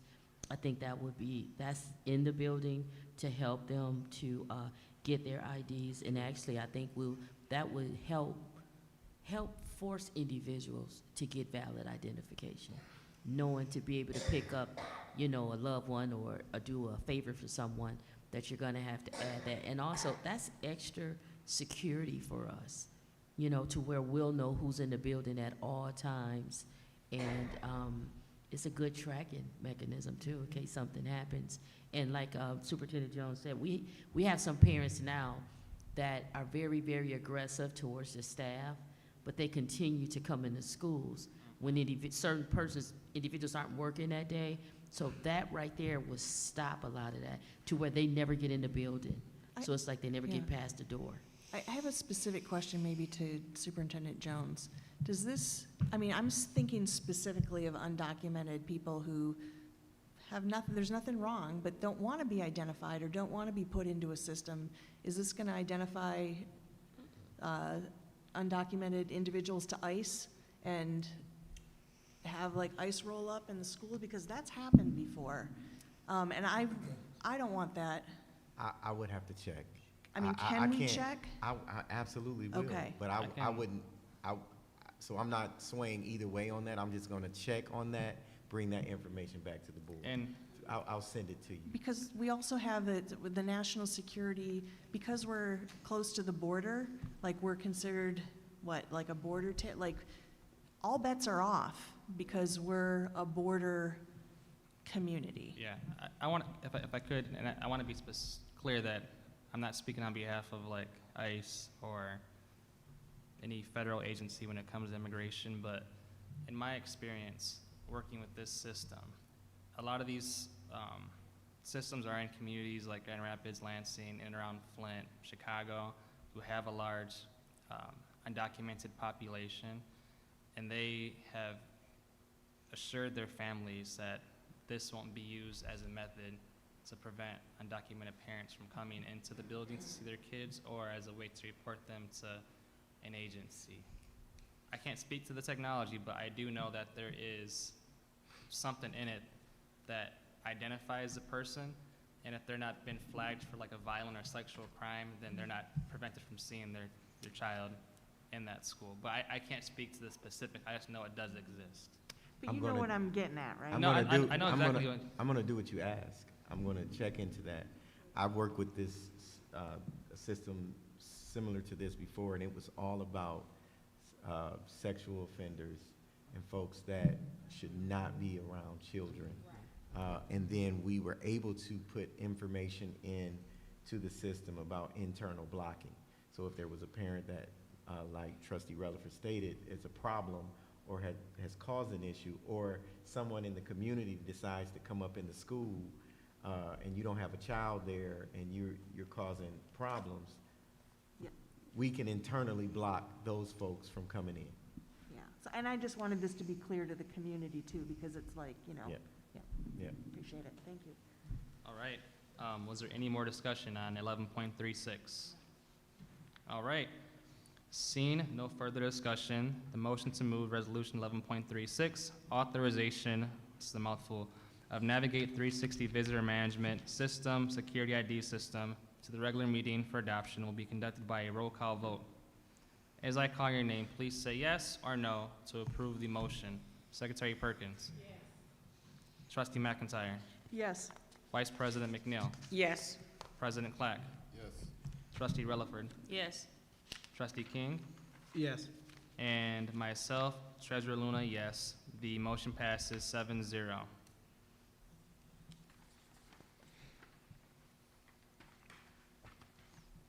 Seeing no further business, I declare the Finance and Operations Committee of the Whole meeting adjourned at 9:18. I now turn the floor over to President Clack for the Board Committee of the Whole portion of the agenda. Excuse me. I will now call upon Superintendent Jones to present action items to the board. Right. I seek a motion and a second from the board to move Resolution 21.23, authorization to extend public relations service contract agreement to the regular board meeting on June 21st, 2023 for adoption. So moved. Support. Mr. Jones? Oh, sorry, Mr. Chair. Oh, I'm sorry. I thought you said Mr. Jones. I was waiting on. I'm sorry, I was trying to get recognized through you first. I'm sorry, yes. To, Mr. Jones, could you explain to our public, you know, we talked about certain things, why we're extending this? Sure. The district is making a decision to go have someone that is on site to be a communications liaison. So we want to make sure, though, that this transition makes sense. We're transitioning into that. We of course have to go through the hiring process. We don't want a lag in the work that's being done, the good work that's being done, but at this time, the board and the district is deciding to try something different for our district as it pertains to this work. Thank you, Mr. Jones. Yeah. Okay. Anybody else? That's it. All right. So, seeing there's no discussion, oh, I'm sorry. We take a roll call vote. We're taking a vote now, right? Yeah. I'm about to say. Okay. I need to wake up. I was gonna say, seeing there's no discussion, will be conducted by a roll call vote. Okay, I'm sorry. As I say your name, please say yes to approve the motion. Secretary Perkins? Yes. Assistant Secretary Treasurer McIntyre? No. Okay, Vice President McNeil? Yes. Trustee King? Yes. Trustee Rutherford? Yes. Treasurer Luna? Point of information, we're at 21.23. Yes, sir. Yes. Okay, myself, President Clack, I vote yes. The motion passes 6-1. Okay. All right, I am going, sir, you can come up now. I seek a motion and a second from the board to move Resolution 21.24, authorization to extend safety advocate services FY24 teach out to the regular board meeting on June 21st, 23 for adoption.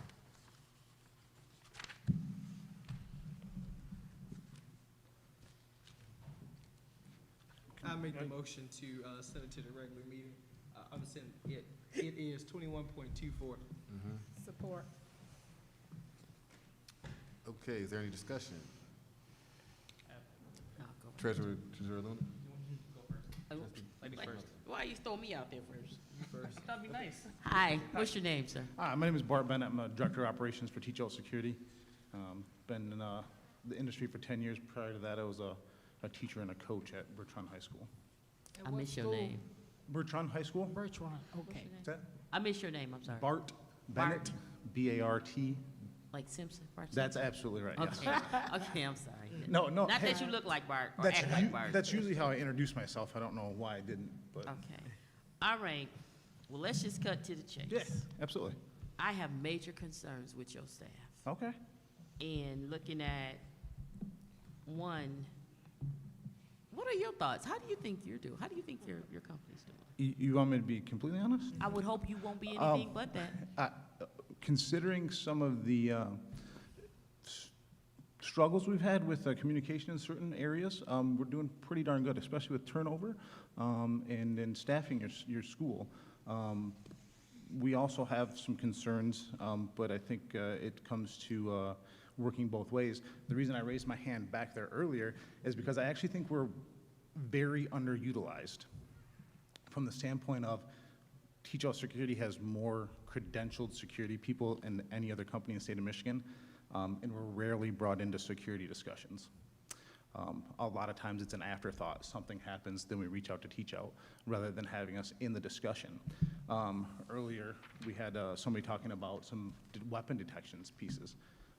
Those are pieces that we can talk to you about. We're obviously not going to make a decision, but we can talk to you about them. In July, we're attending a 2-day school safety and security seminar that is purely about how to better protect our schools. So, yeah, I don't think we're doing as bad as you think you are, but I'm open to that discussion, how we can improve, absolutely.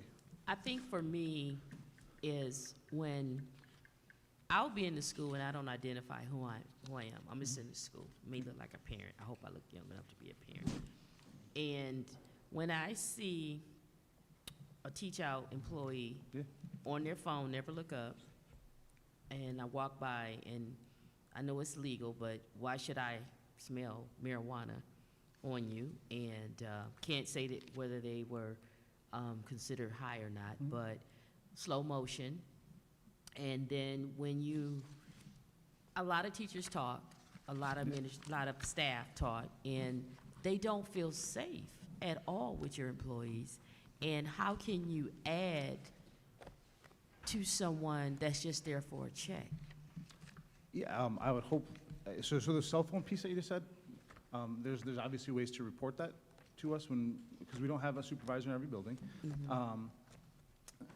I haven't heard about a cell phone issue in months. I would like to hear those and correct them right away. As far as the smell of marijuana, we drug test every employee. We also randomly drug test every employee. Another thing we can do is test for concern. So absolutely, we can do that. So Barbara, before you go on, you said you have not heard about a cell phone complaint? Recently. Okay. And probably the last couple months, we've not heard about it. In the last couple of months? Yep. Thanks. And when those do come up, we do address them immediately.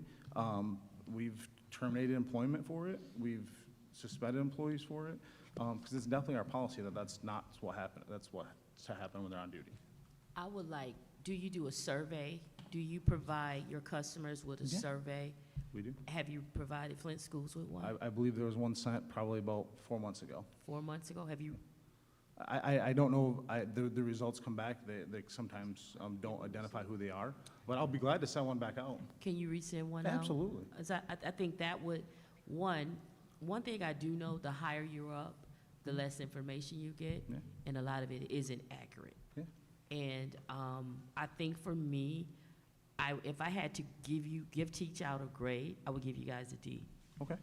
And that is just based on the constant complaints I've had. I've even asked for a survey on how safe the teachers felt. I haven't received it, but if you, being a customer, could provide that, I think that would help also. But I'm just Where's one that? Where board do I member. direct that to?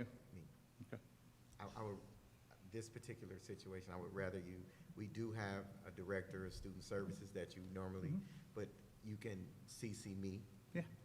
So that we are all on the same page. Yeah, absolutely. I would like to, if you did put out a survey already, did you all get results?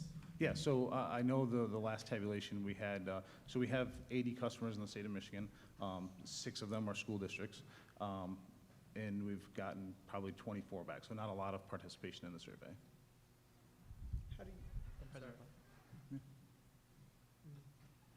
I wasn't sure it was first time or I thought you said you were. Okay. Yeah, it was Trustee- you. Treasurer You Luna. Okay, went to so me. I have 3 questions, but I'll be brief. Absolutely. What are some of the required trainings that your staff do who work in our school? So I'm sure you guys are familiar with ALICE training. We put them through ALICE training, de-escalation training, and basic security techniques are 3. There's more, but those are 3. Yeah, Yes, that's specifically 3.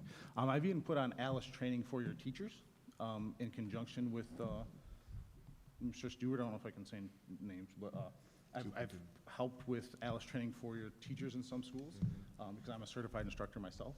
So those are the trainings that we do. Also, we do restraint and seclusion training as is Okay. required by the state. That's good. All right, next question. Could you speak about your company culture when it comes to the staff at the schools? What are the expectations or values? Yeah, so as I said, I started as a school teacher and coach. I transitioned into security for a plethora of reasons. But our expectations is that students and staff are treated with respect. So our model of security is based on pre-escalation. We're trying to build rapport with people, so when there are situations that escalate, we can try to bring them down quickly. So we also want our staff to make positive contact with students, because we're well aware that if students have 3 positive contacts, adult contacts, they're more likely to succeed. So that's also part of their training. So that's the expectation and culture, is that we do build rapport with staff and or students that we work with on a day-to-day basis. So Okay. that's not happening. That is a concern. And then my last question / comment is, I get it, you guys are a third party working at school, so there's not that immediate supervisor there to address any concerns. And you may have done this already, but I would just maybe encourage you or one of your colleagues to maybe just do like a pop-up walkthrough through some of the buildings. But 2, I've been to some schools where the staff look great, they greet you. I mean, the guy I don't want to say his name, but the guy at the admin office in particular is always very kind to me. And the staff at least my experience at Potter, have been great. I haven't been to every school either, but I would just say to my colleagues, as to their point, there has been a lot of complaints from staff and parents to us as the elected officials about the culture when you walk into the building and how those employees engage. Absolutely. I understand that, I hear that, and we can definitely work on that. I do pop into all the buildings. I've been to all but probably 2 buildings within the last 6 months. Spent a lot more times at Holmes and Southwestern. My manager has done the same thing. And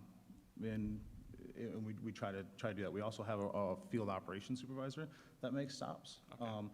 Generally, his job is in the morning to stop, I forget what order they start in, but Holmes or Southwestern, whichever one's day starts first, make sure that's set up, and then head to the other one just to make sure, because those are generally our 2 biggest concerns. Thank you.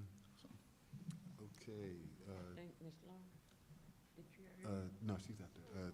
Trustee King, and then. You mentioned your staff is trained. Are these virtual trainings or are these in person? Both. Was in person? and was virtual? So, for instance, CPR, AED, first aid, which we all have, ALICE training, there's a virtual component and there's an in-person component for those. The basic security toolkit, that's online. The restraint and seclusion piece is in person. I'm trying to think, de-escalation is both, it's a hybrid that we do. Would it be reasonable to say, let's say a person can click through virtual trainings, Yeah, absolutely. not learn nothing from it? What's that? Not learn nothing from it? Well, that's absolutely, that's why most of them are hybrid, so for instance, at the beginning of a school year, we do a large training, and then we do some throughout the year, but the large training is, hey, you have to, so for CPR, AD, and ALICE, you have to pass the test online before they take the practical piece. So that's generally how it goes. But absolutely, I mean, same thing with virtual learning anywhere else, you can Okay. probably So you bypass said some of you- that. I'm sorry, my Yeah, bad, I go cut you off. You said you was going to a summit or something like that? Seminar, yeah. How do you convey that message to your employees? Like, how is it a trickle-down process? Let's say you can go to the summits, but how are the employees affected? Like, what is a trickle-down At process? the beginning of the school year, so for all our school staff in multiple schools, we would take whatever we find in that and relay that to them. This year in particular, the kickoff, I provided 60% of that training myself. How do you deal with employees that go to sleep on a job? If I know about it, I follow our policy, which in most times leads to termination. How can staff report? They can report to their, so the process we follow, the chain of command, if they report that to their building administrator, it goes to Mr. Stewart and then to our leadership. So the process, explain to me the process. So let's say someone calls me and say, hey, this person's sleeping on the job, which I've seen. Yeah. So what they do?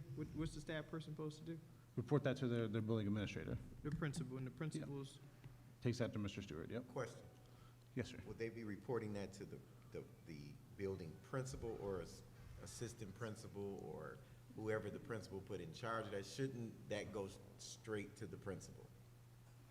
That would be an internal thing. I just want to get it as quickly as possible. Well, you said the process. Yeah. I want to so- make so sure the that process we're all. The process outlined by the district is that it goes to that building administrator, so whoever's in charge that day. Okay. And it would filter down to, or filter up to Mr. Stewart and then over to Okay. our leadership. Thank you. So principal, you, Steward. so, oh, Yeah, principal. so just that's Stewart. our main point of contact. Stewart. Usually, I refer Then to him by to- his title.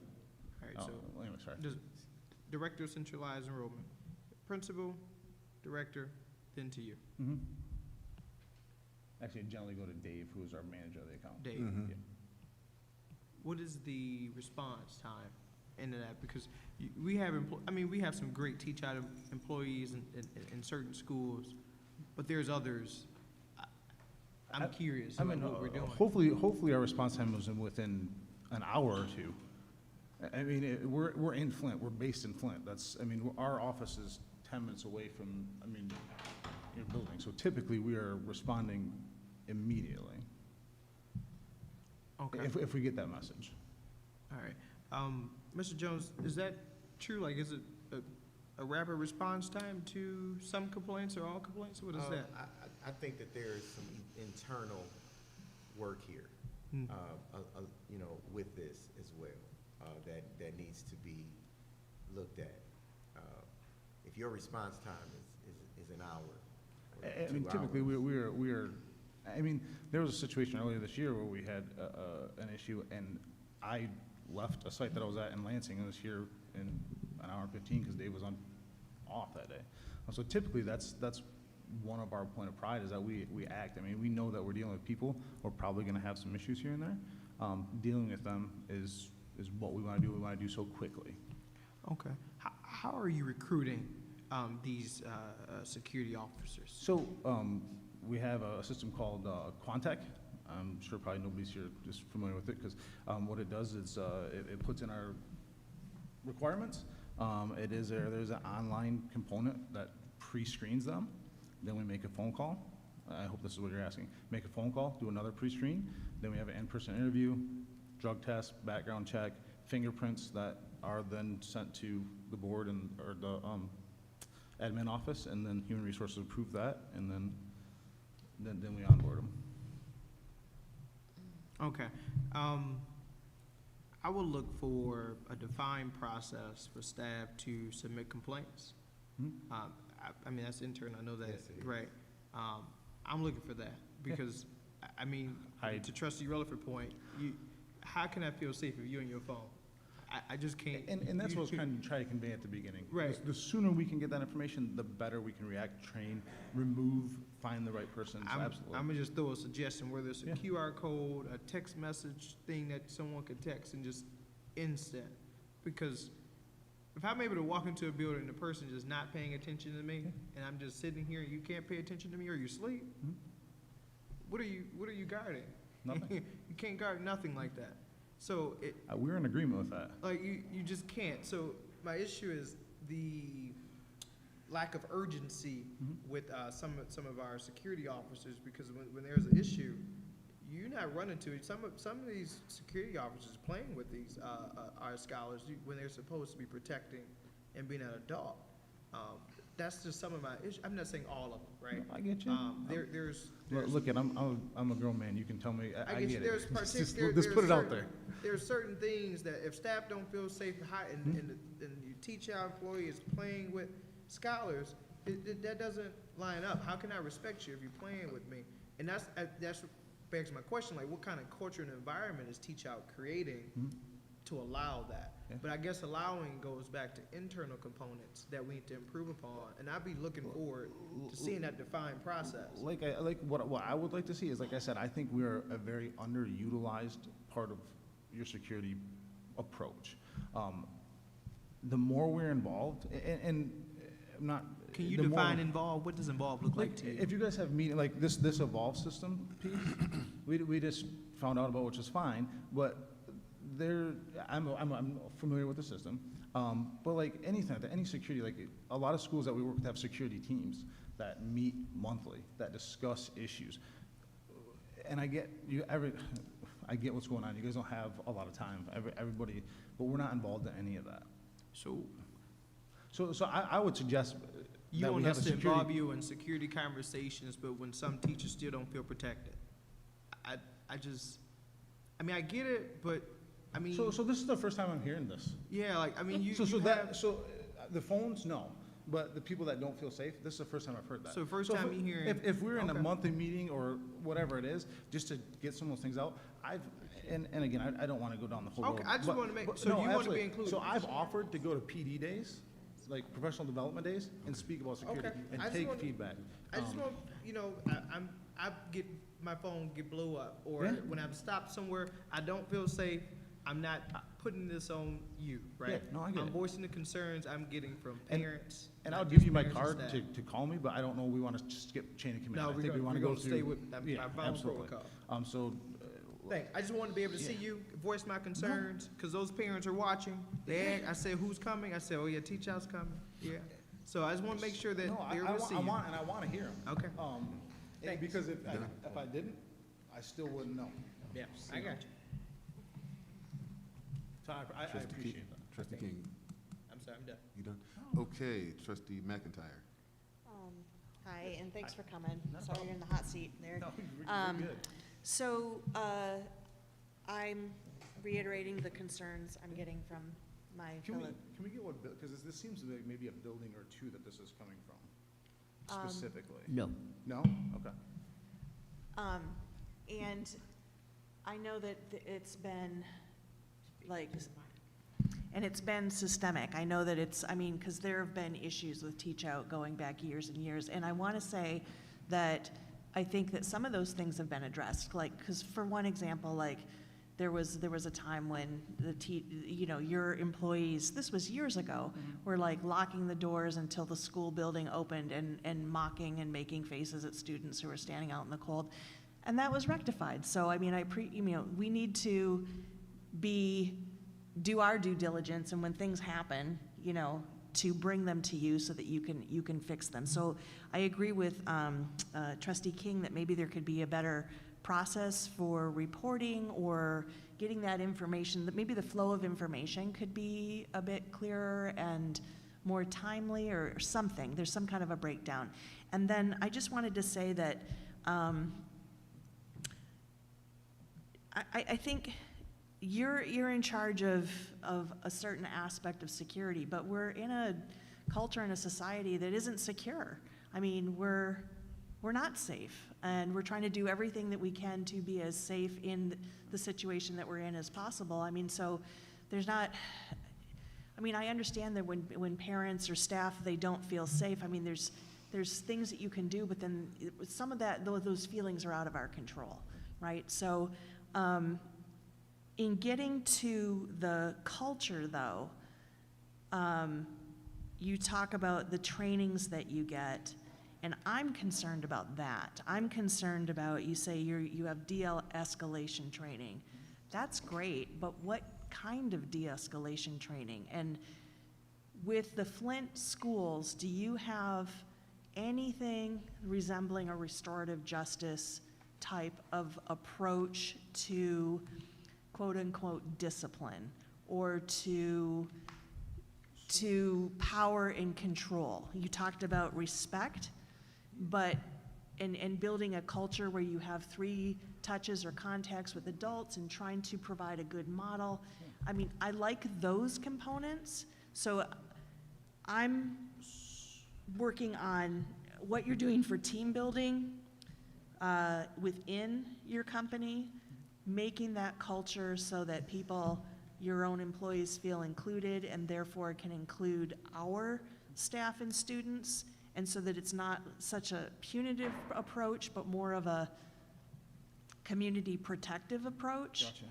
And, you know, maybe to work on that culture, because a lot of what this is like when you walk in, there's this apathy or malaise, or, you know, there is the kind of like, oh, eyes are rolled up to the ceiling, or they're on their phones, or, and it's not all the time, and it's not in every location, but there's enough of it that there's a perception that there's this just apathy, I guess. And so maybe what could we do to, you know, if your contract is renewed and we do something like this, what could we do to be better partners and to improve the culture? That would be fantastic, but. And then just one more question.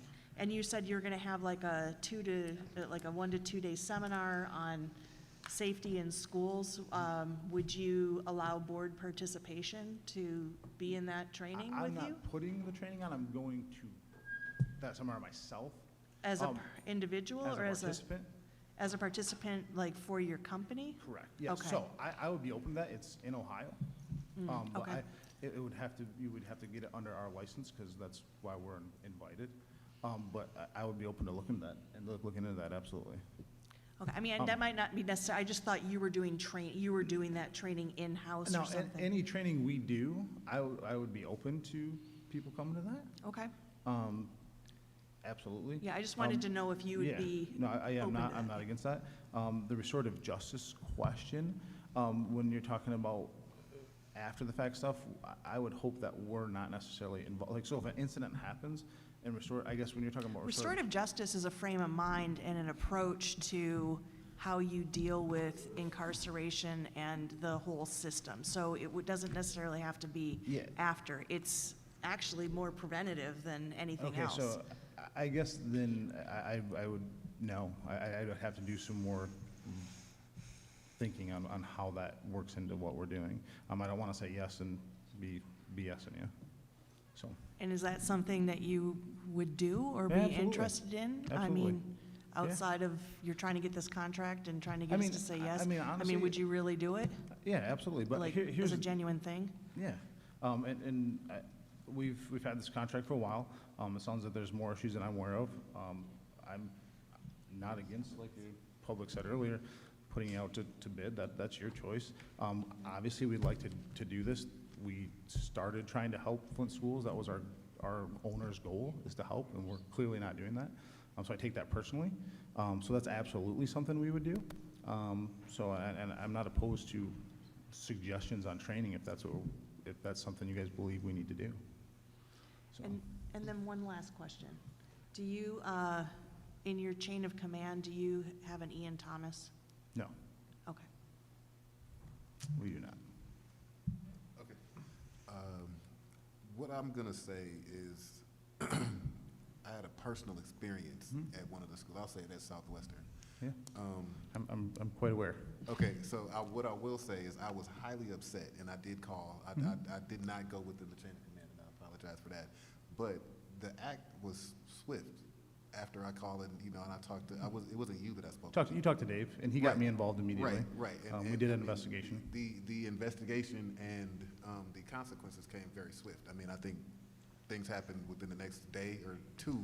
We were at the school within 2 hours. Right. So I cannot say that you are not doing what you say. You can't be. You specifically can't be everywhere. But what I can say is that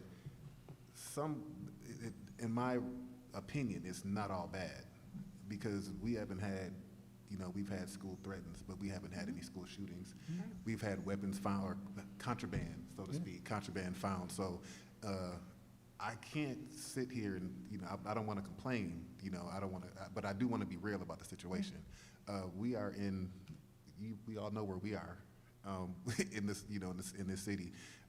So what I will say is I will give you kudos because, once the situation was brought to your attention, it was handled very, very, very swiftly, very quickly and swiftly. And that's always our goal.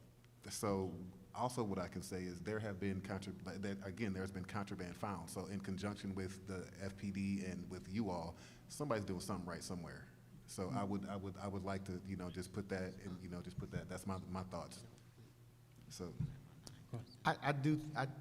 As the superintendent, I would say that there is things that need to be tightened up, but I'm not going to put all of that onus in one place.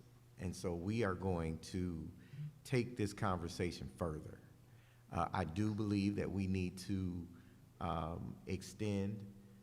We don't want to go into summer school. We don't want to go into a school year and not have things in place. But I also think that this board has an opportunity in this conversation and conversations to come to determine what we're going to look like in years to come. Whether we put an RFP out this year at some point, I want to put it out there on the floor. We have every right to do that, and I think that is a good thing for us to do. And I'm going to suggest that as the superintendent at some point this year. We look into doing that, but that doesn't mean that I'm trying to be unfair in any way to teach. I'm just saying that I don't think we've done an RFP for this work in several years. So it wouldn't hurt us to go through that process. But I do think we need to extend so that we can move things for this school year coming up and get into some more conversations. I really am going to get into the conversation about how information gets to you, how swiftly information gets to you, and what we can do to ensure that the sleeping, I've seen it myself, not sleeping, but I have seen staff members not know who I was from your group, and they're on their phone. I think there's some work I can do as the superintendent, but there's also work that I would ask that Teach Out participate in while you're part of working with Flint schools to make a difference. And you're saying, I'm hearing what you're saying, I'm gonna take you at what you're saying to say that, the turnarounds can be swift, and we will work on our part of that. Yeah, and I'm not afraid to do the work. If you have a target that we can hit, we're gonna do our darndest to hit that thing.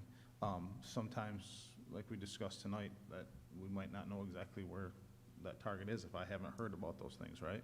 I'm unaware of them, or Dave's unaware of them. That being said, I do look forward to some more conversation, interaction. I would love to have something scheduled where we sit down, whoever that might be, often. So that would be my President. Okay, she was next. This is gonna be real quick. Trustee McNeil, I want to give you homework for tonight. Yeah. As it relates to your employees, do they have a profile so that the school know if they have this training, de-escalation, ALICE training, and with the turnover, how are you able to maintain that type of training in the buildings at all times? And you said that you shared that you go to Southwestern and Holmes. Mm-hmm. Do you round with the leadership, as in the principal or the assistant principal? Because it seems like Dave gets information that you don't get, and it seems like Dave is not as aggressive as you're talking to us. So it seems like Dave is in the district or hands-on pretty much. Dave is the account manager, yes. Okay, so just with the conversations that I've received from the leadership of the building, it's just a confidence level. But I think with certain things put in place, I don't know. Can you guys make a difference, make a turnaround? Only you can. You don't have to answer that. That's just Melody talking. So as far as the homework, you just wanted, I'm unclear on what you. I think have a conversation with your staff, see where they at, see if do they have the capacity to provide what's needed at each school? Because I guess for me, being involved in a lot of things in regards to, especially, for example, I've been on a couple explosions and some things were a little bit egregious, and I've never seen Teach Out on that one report. And so for me, if you're in the building every day, you develop a relationship. And some way, somehow, if the liaison officer is involved, I would like the teach out to be involved, because you guys are pretty much doing the same thing. Of course, they have more reach, but it's concerning not to see teach out on any reports. That's all for me. You done? I'm done, yes. Okay, Go Vice ahead and President do McNeil? I guess most of the question has been answered, but I guess it's a big concern for me with teach out is that we live in a different time, and I would like to see more interpersonal relationship with these students, not just sitting there and telling you go to your room and not really focus on having that relationship and mentor relationship with our students. And I think that would help with a lot of our problems. If a child can develop a relationship with the system that you have, that could help, but I don't see that. I just see people just sitting there. You can't even really ask them a question when I went into the school. They just sit there. You can't get answers out of them. So I would just ask you this question. Have you ever thought about partnership with other minority business to help with the monitoring of the kids in the hall and with the students? Is there something possible you ever looked into? I guess I don't know what that would look like. We've not in this area, so I don't know what that partnership would look like. Yeah. Okay. I'm not opposed to it. I just don't know what it would look like. I didn't hear you. So I'm not opposed to it. I just don't know exactly how that would look like in the. Like I said, we need to have further discussion, like Mr. Jones said, we need to really have further discussion. But I know that we have to have somebody in there by August the 9th. This contract have to be done by August the 9th, okay. Okay, Trustee King? Hey, I do want to make sure I'm clear. Safety and security is the one of my most main things I'm a stickler on. It's being a former, high school student, seeing the, what young people have to go through in classrooms. That's the reason why I'm asking questions. If my words were disrespectful towards you, please forgive me. I do want to make sure. I just want to make sure I wasn't coming off aggressive, but I just want to ask the questions I get asked or the angry phone calls I receive about certain things. I'm conveying that, but I appreciate you for answering my question to the best of your ability and actually being present to answer those questions for our district. I want you to know I appreciate you doing that. And don't. Hopefully, I didn't come off as. I think everybody here answered appropriate questions. I mean. All right. I just want to make sure. It is, like I said, I get it. If you have issues, you got to bring it to me. I get you. So if we don't talk about it, we don't know. Right. I just want to make sure I'm conveying that. Yeah. We're good, man. If anything I've We're said offended you, We're all forgive good. me, but I just want to make sure I'm asking my questions. I thank you. Treasurer Luna? Yeah. It's not specific to this, but it's in the same realm. I would just say it may be where this board considering an ad hoc committee on school safety at some point, just to be on top of this issue more specifically. Just a thought. It's not a motion. Good thought. Is there any more questions?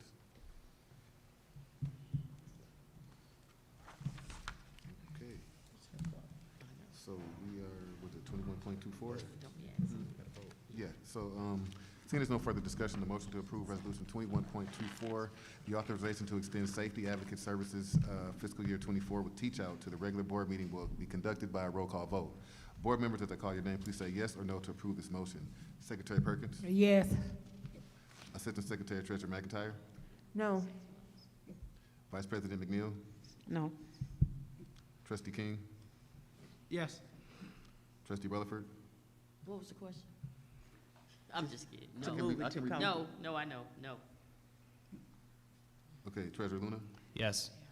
And myself, President Clark, I vote yes, so the vote passes 4-3. Thank you, Mr. Jones. So, continuing with the agenda, I now turn the floor over to Trustee Rutherford for the Academics Committee. Thank you, Bart. Thank you, sir. Thank you. Trustee Rutherford for the I would like to Academic call portion. the Academic Committee of the whole meeting to order. It is now 9:56. Can I make? I will now call upon Superintendent Jones to present action to the board. Now. Madam Chair, I have a question, Yes, go if I ahead. may. Your subcommittee met a week and a half ago on this? Yes. Yes. Okay. I guess my question, before you call upon action, were there any items that you had concerns about on your committee? Because I trust that it made it through your process, and if that's the case, I hope we can batch some of these items. Thank you. Yes. Yes. I'd like to make a motion. Amen.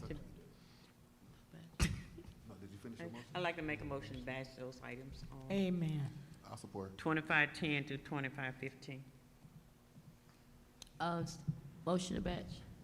Support? I support it. Oh, Support. okay. It's been, properly moved in second. Is there any discussion? I would just say that, as this board continues to grow and improve our governance structure, that I think we really should trust in the subcommittee process for a lot of the questions we have. There'll be questions at the CAL meeting, at the board meeting, but I trust the subcommittee to forward these items to our CAL. I'll save my comments for last. Anyone else? Yes, I attended as a watcher, the subcommittee meeting, and it was wonderful seeing the excitement of the academics team, Ms. Smith, and I forgot the other lady. What's the other lady that's on our academic team, Mr. Jones? Ms. Delynn Smith and Sherry Michaels. Yes. And Tasha Wilson? Yep, Tasha and they Wilson. were quick to answer questions, had a great conversation. It was Deanna Schlau. Oh, yes, it was a Yeah. live discussion, just hearing it and seeing the enthusiasm of getting things new in this district to better serve our scholars and our staff. Thanks. Anyone else?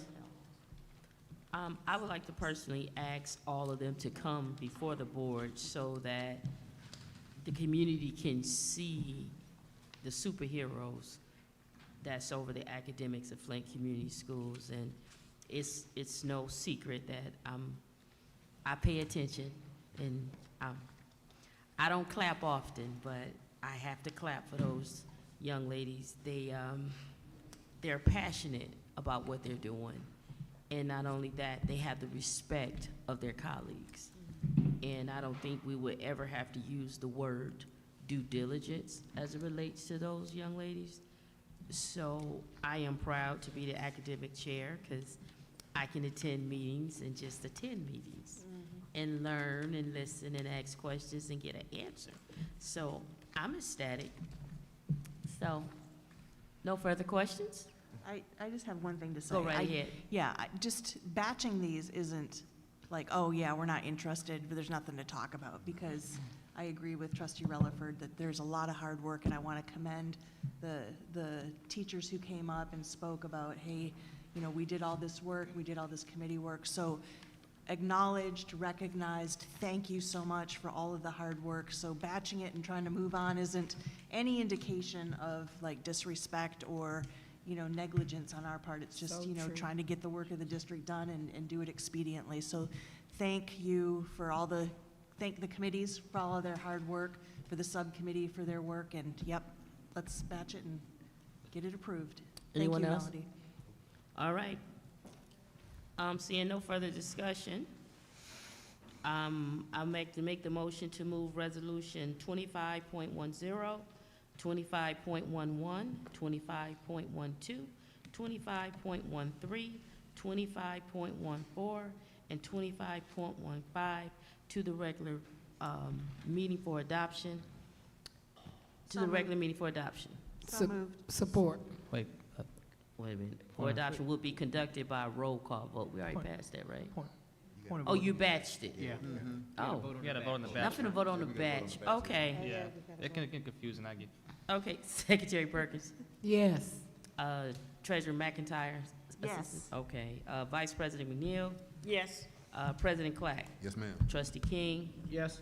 Treasurer Luna. Yes, Myself, Trustee Rutherford says yes. Vote Ma- passes 7. Madam Chair, Yes. I make a motion that we move the batch items to the next regularly scheduled meeting on June 21st. Support. Okay. Any further discussion? Seeing no further discussion, we move it to the regular meeting. As I call your name, please say yes or no. Trustee Perkins? Yes. Treasurer Luna? Yes. Trustee King. Yes.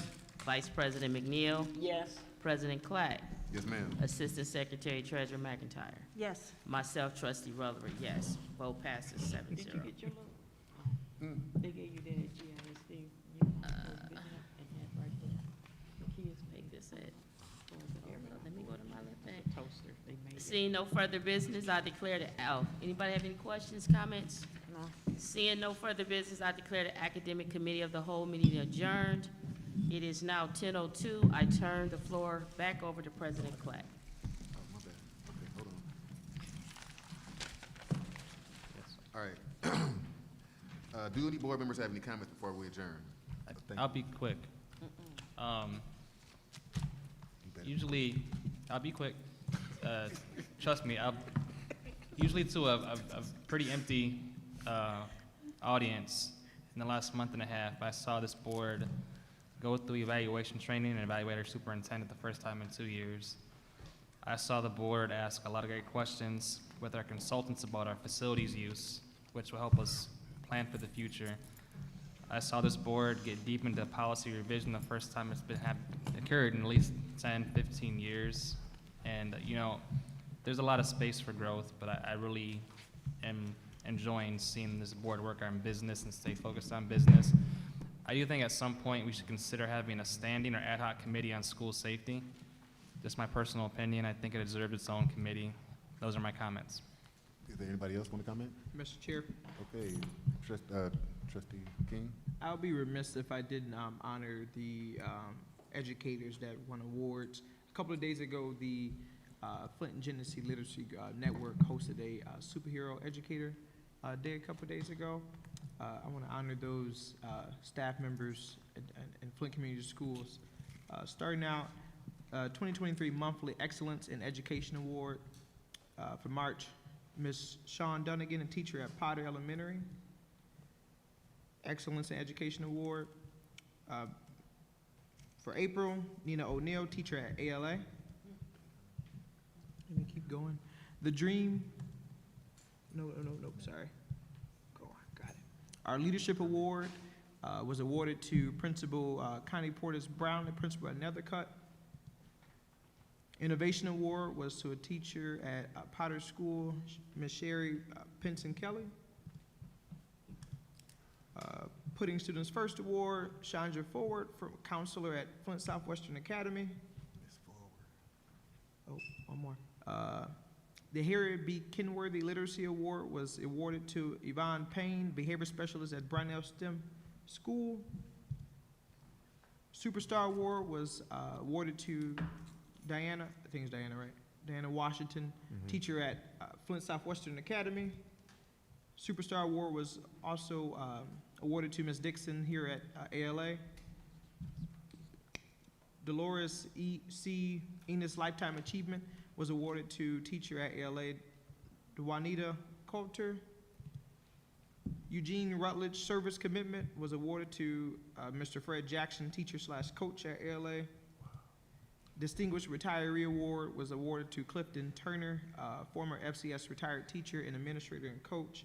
I would like to simply just thank the Flint Genesee Network for hosting this and honoring our staff. And I would like to clap for all of our employees that have done great things in our district. You know, it doesn't go unnoticed. We really appreciate the hard work that you all put into it every day of our scholars. So, thank you. Okay, seeing there's no one else has any comments, right? Okay, I'm gonna be real quick. First, I would like to say, since we won't be meeting before Father's Day, happy Father's Day to all the fathers out here, because we did say happy Mother's Day to all the mothers. Okay.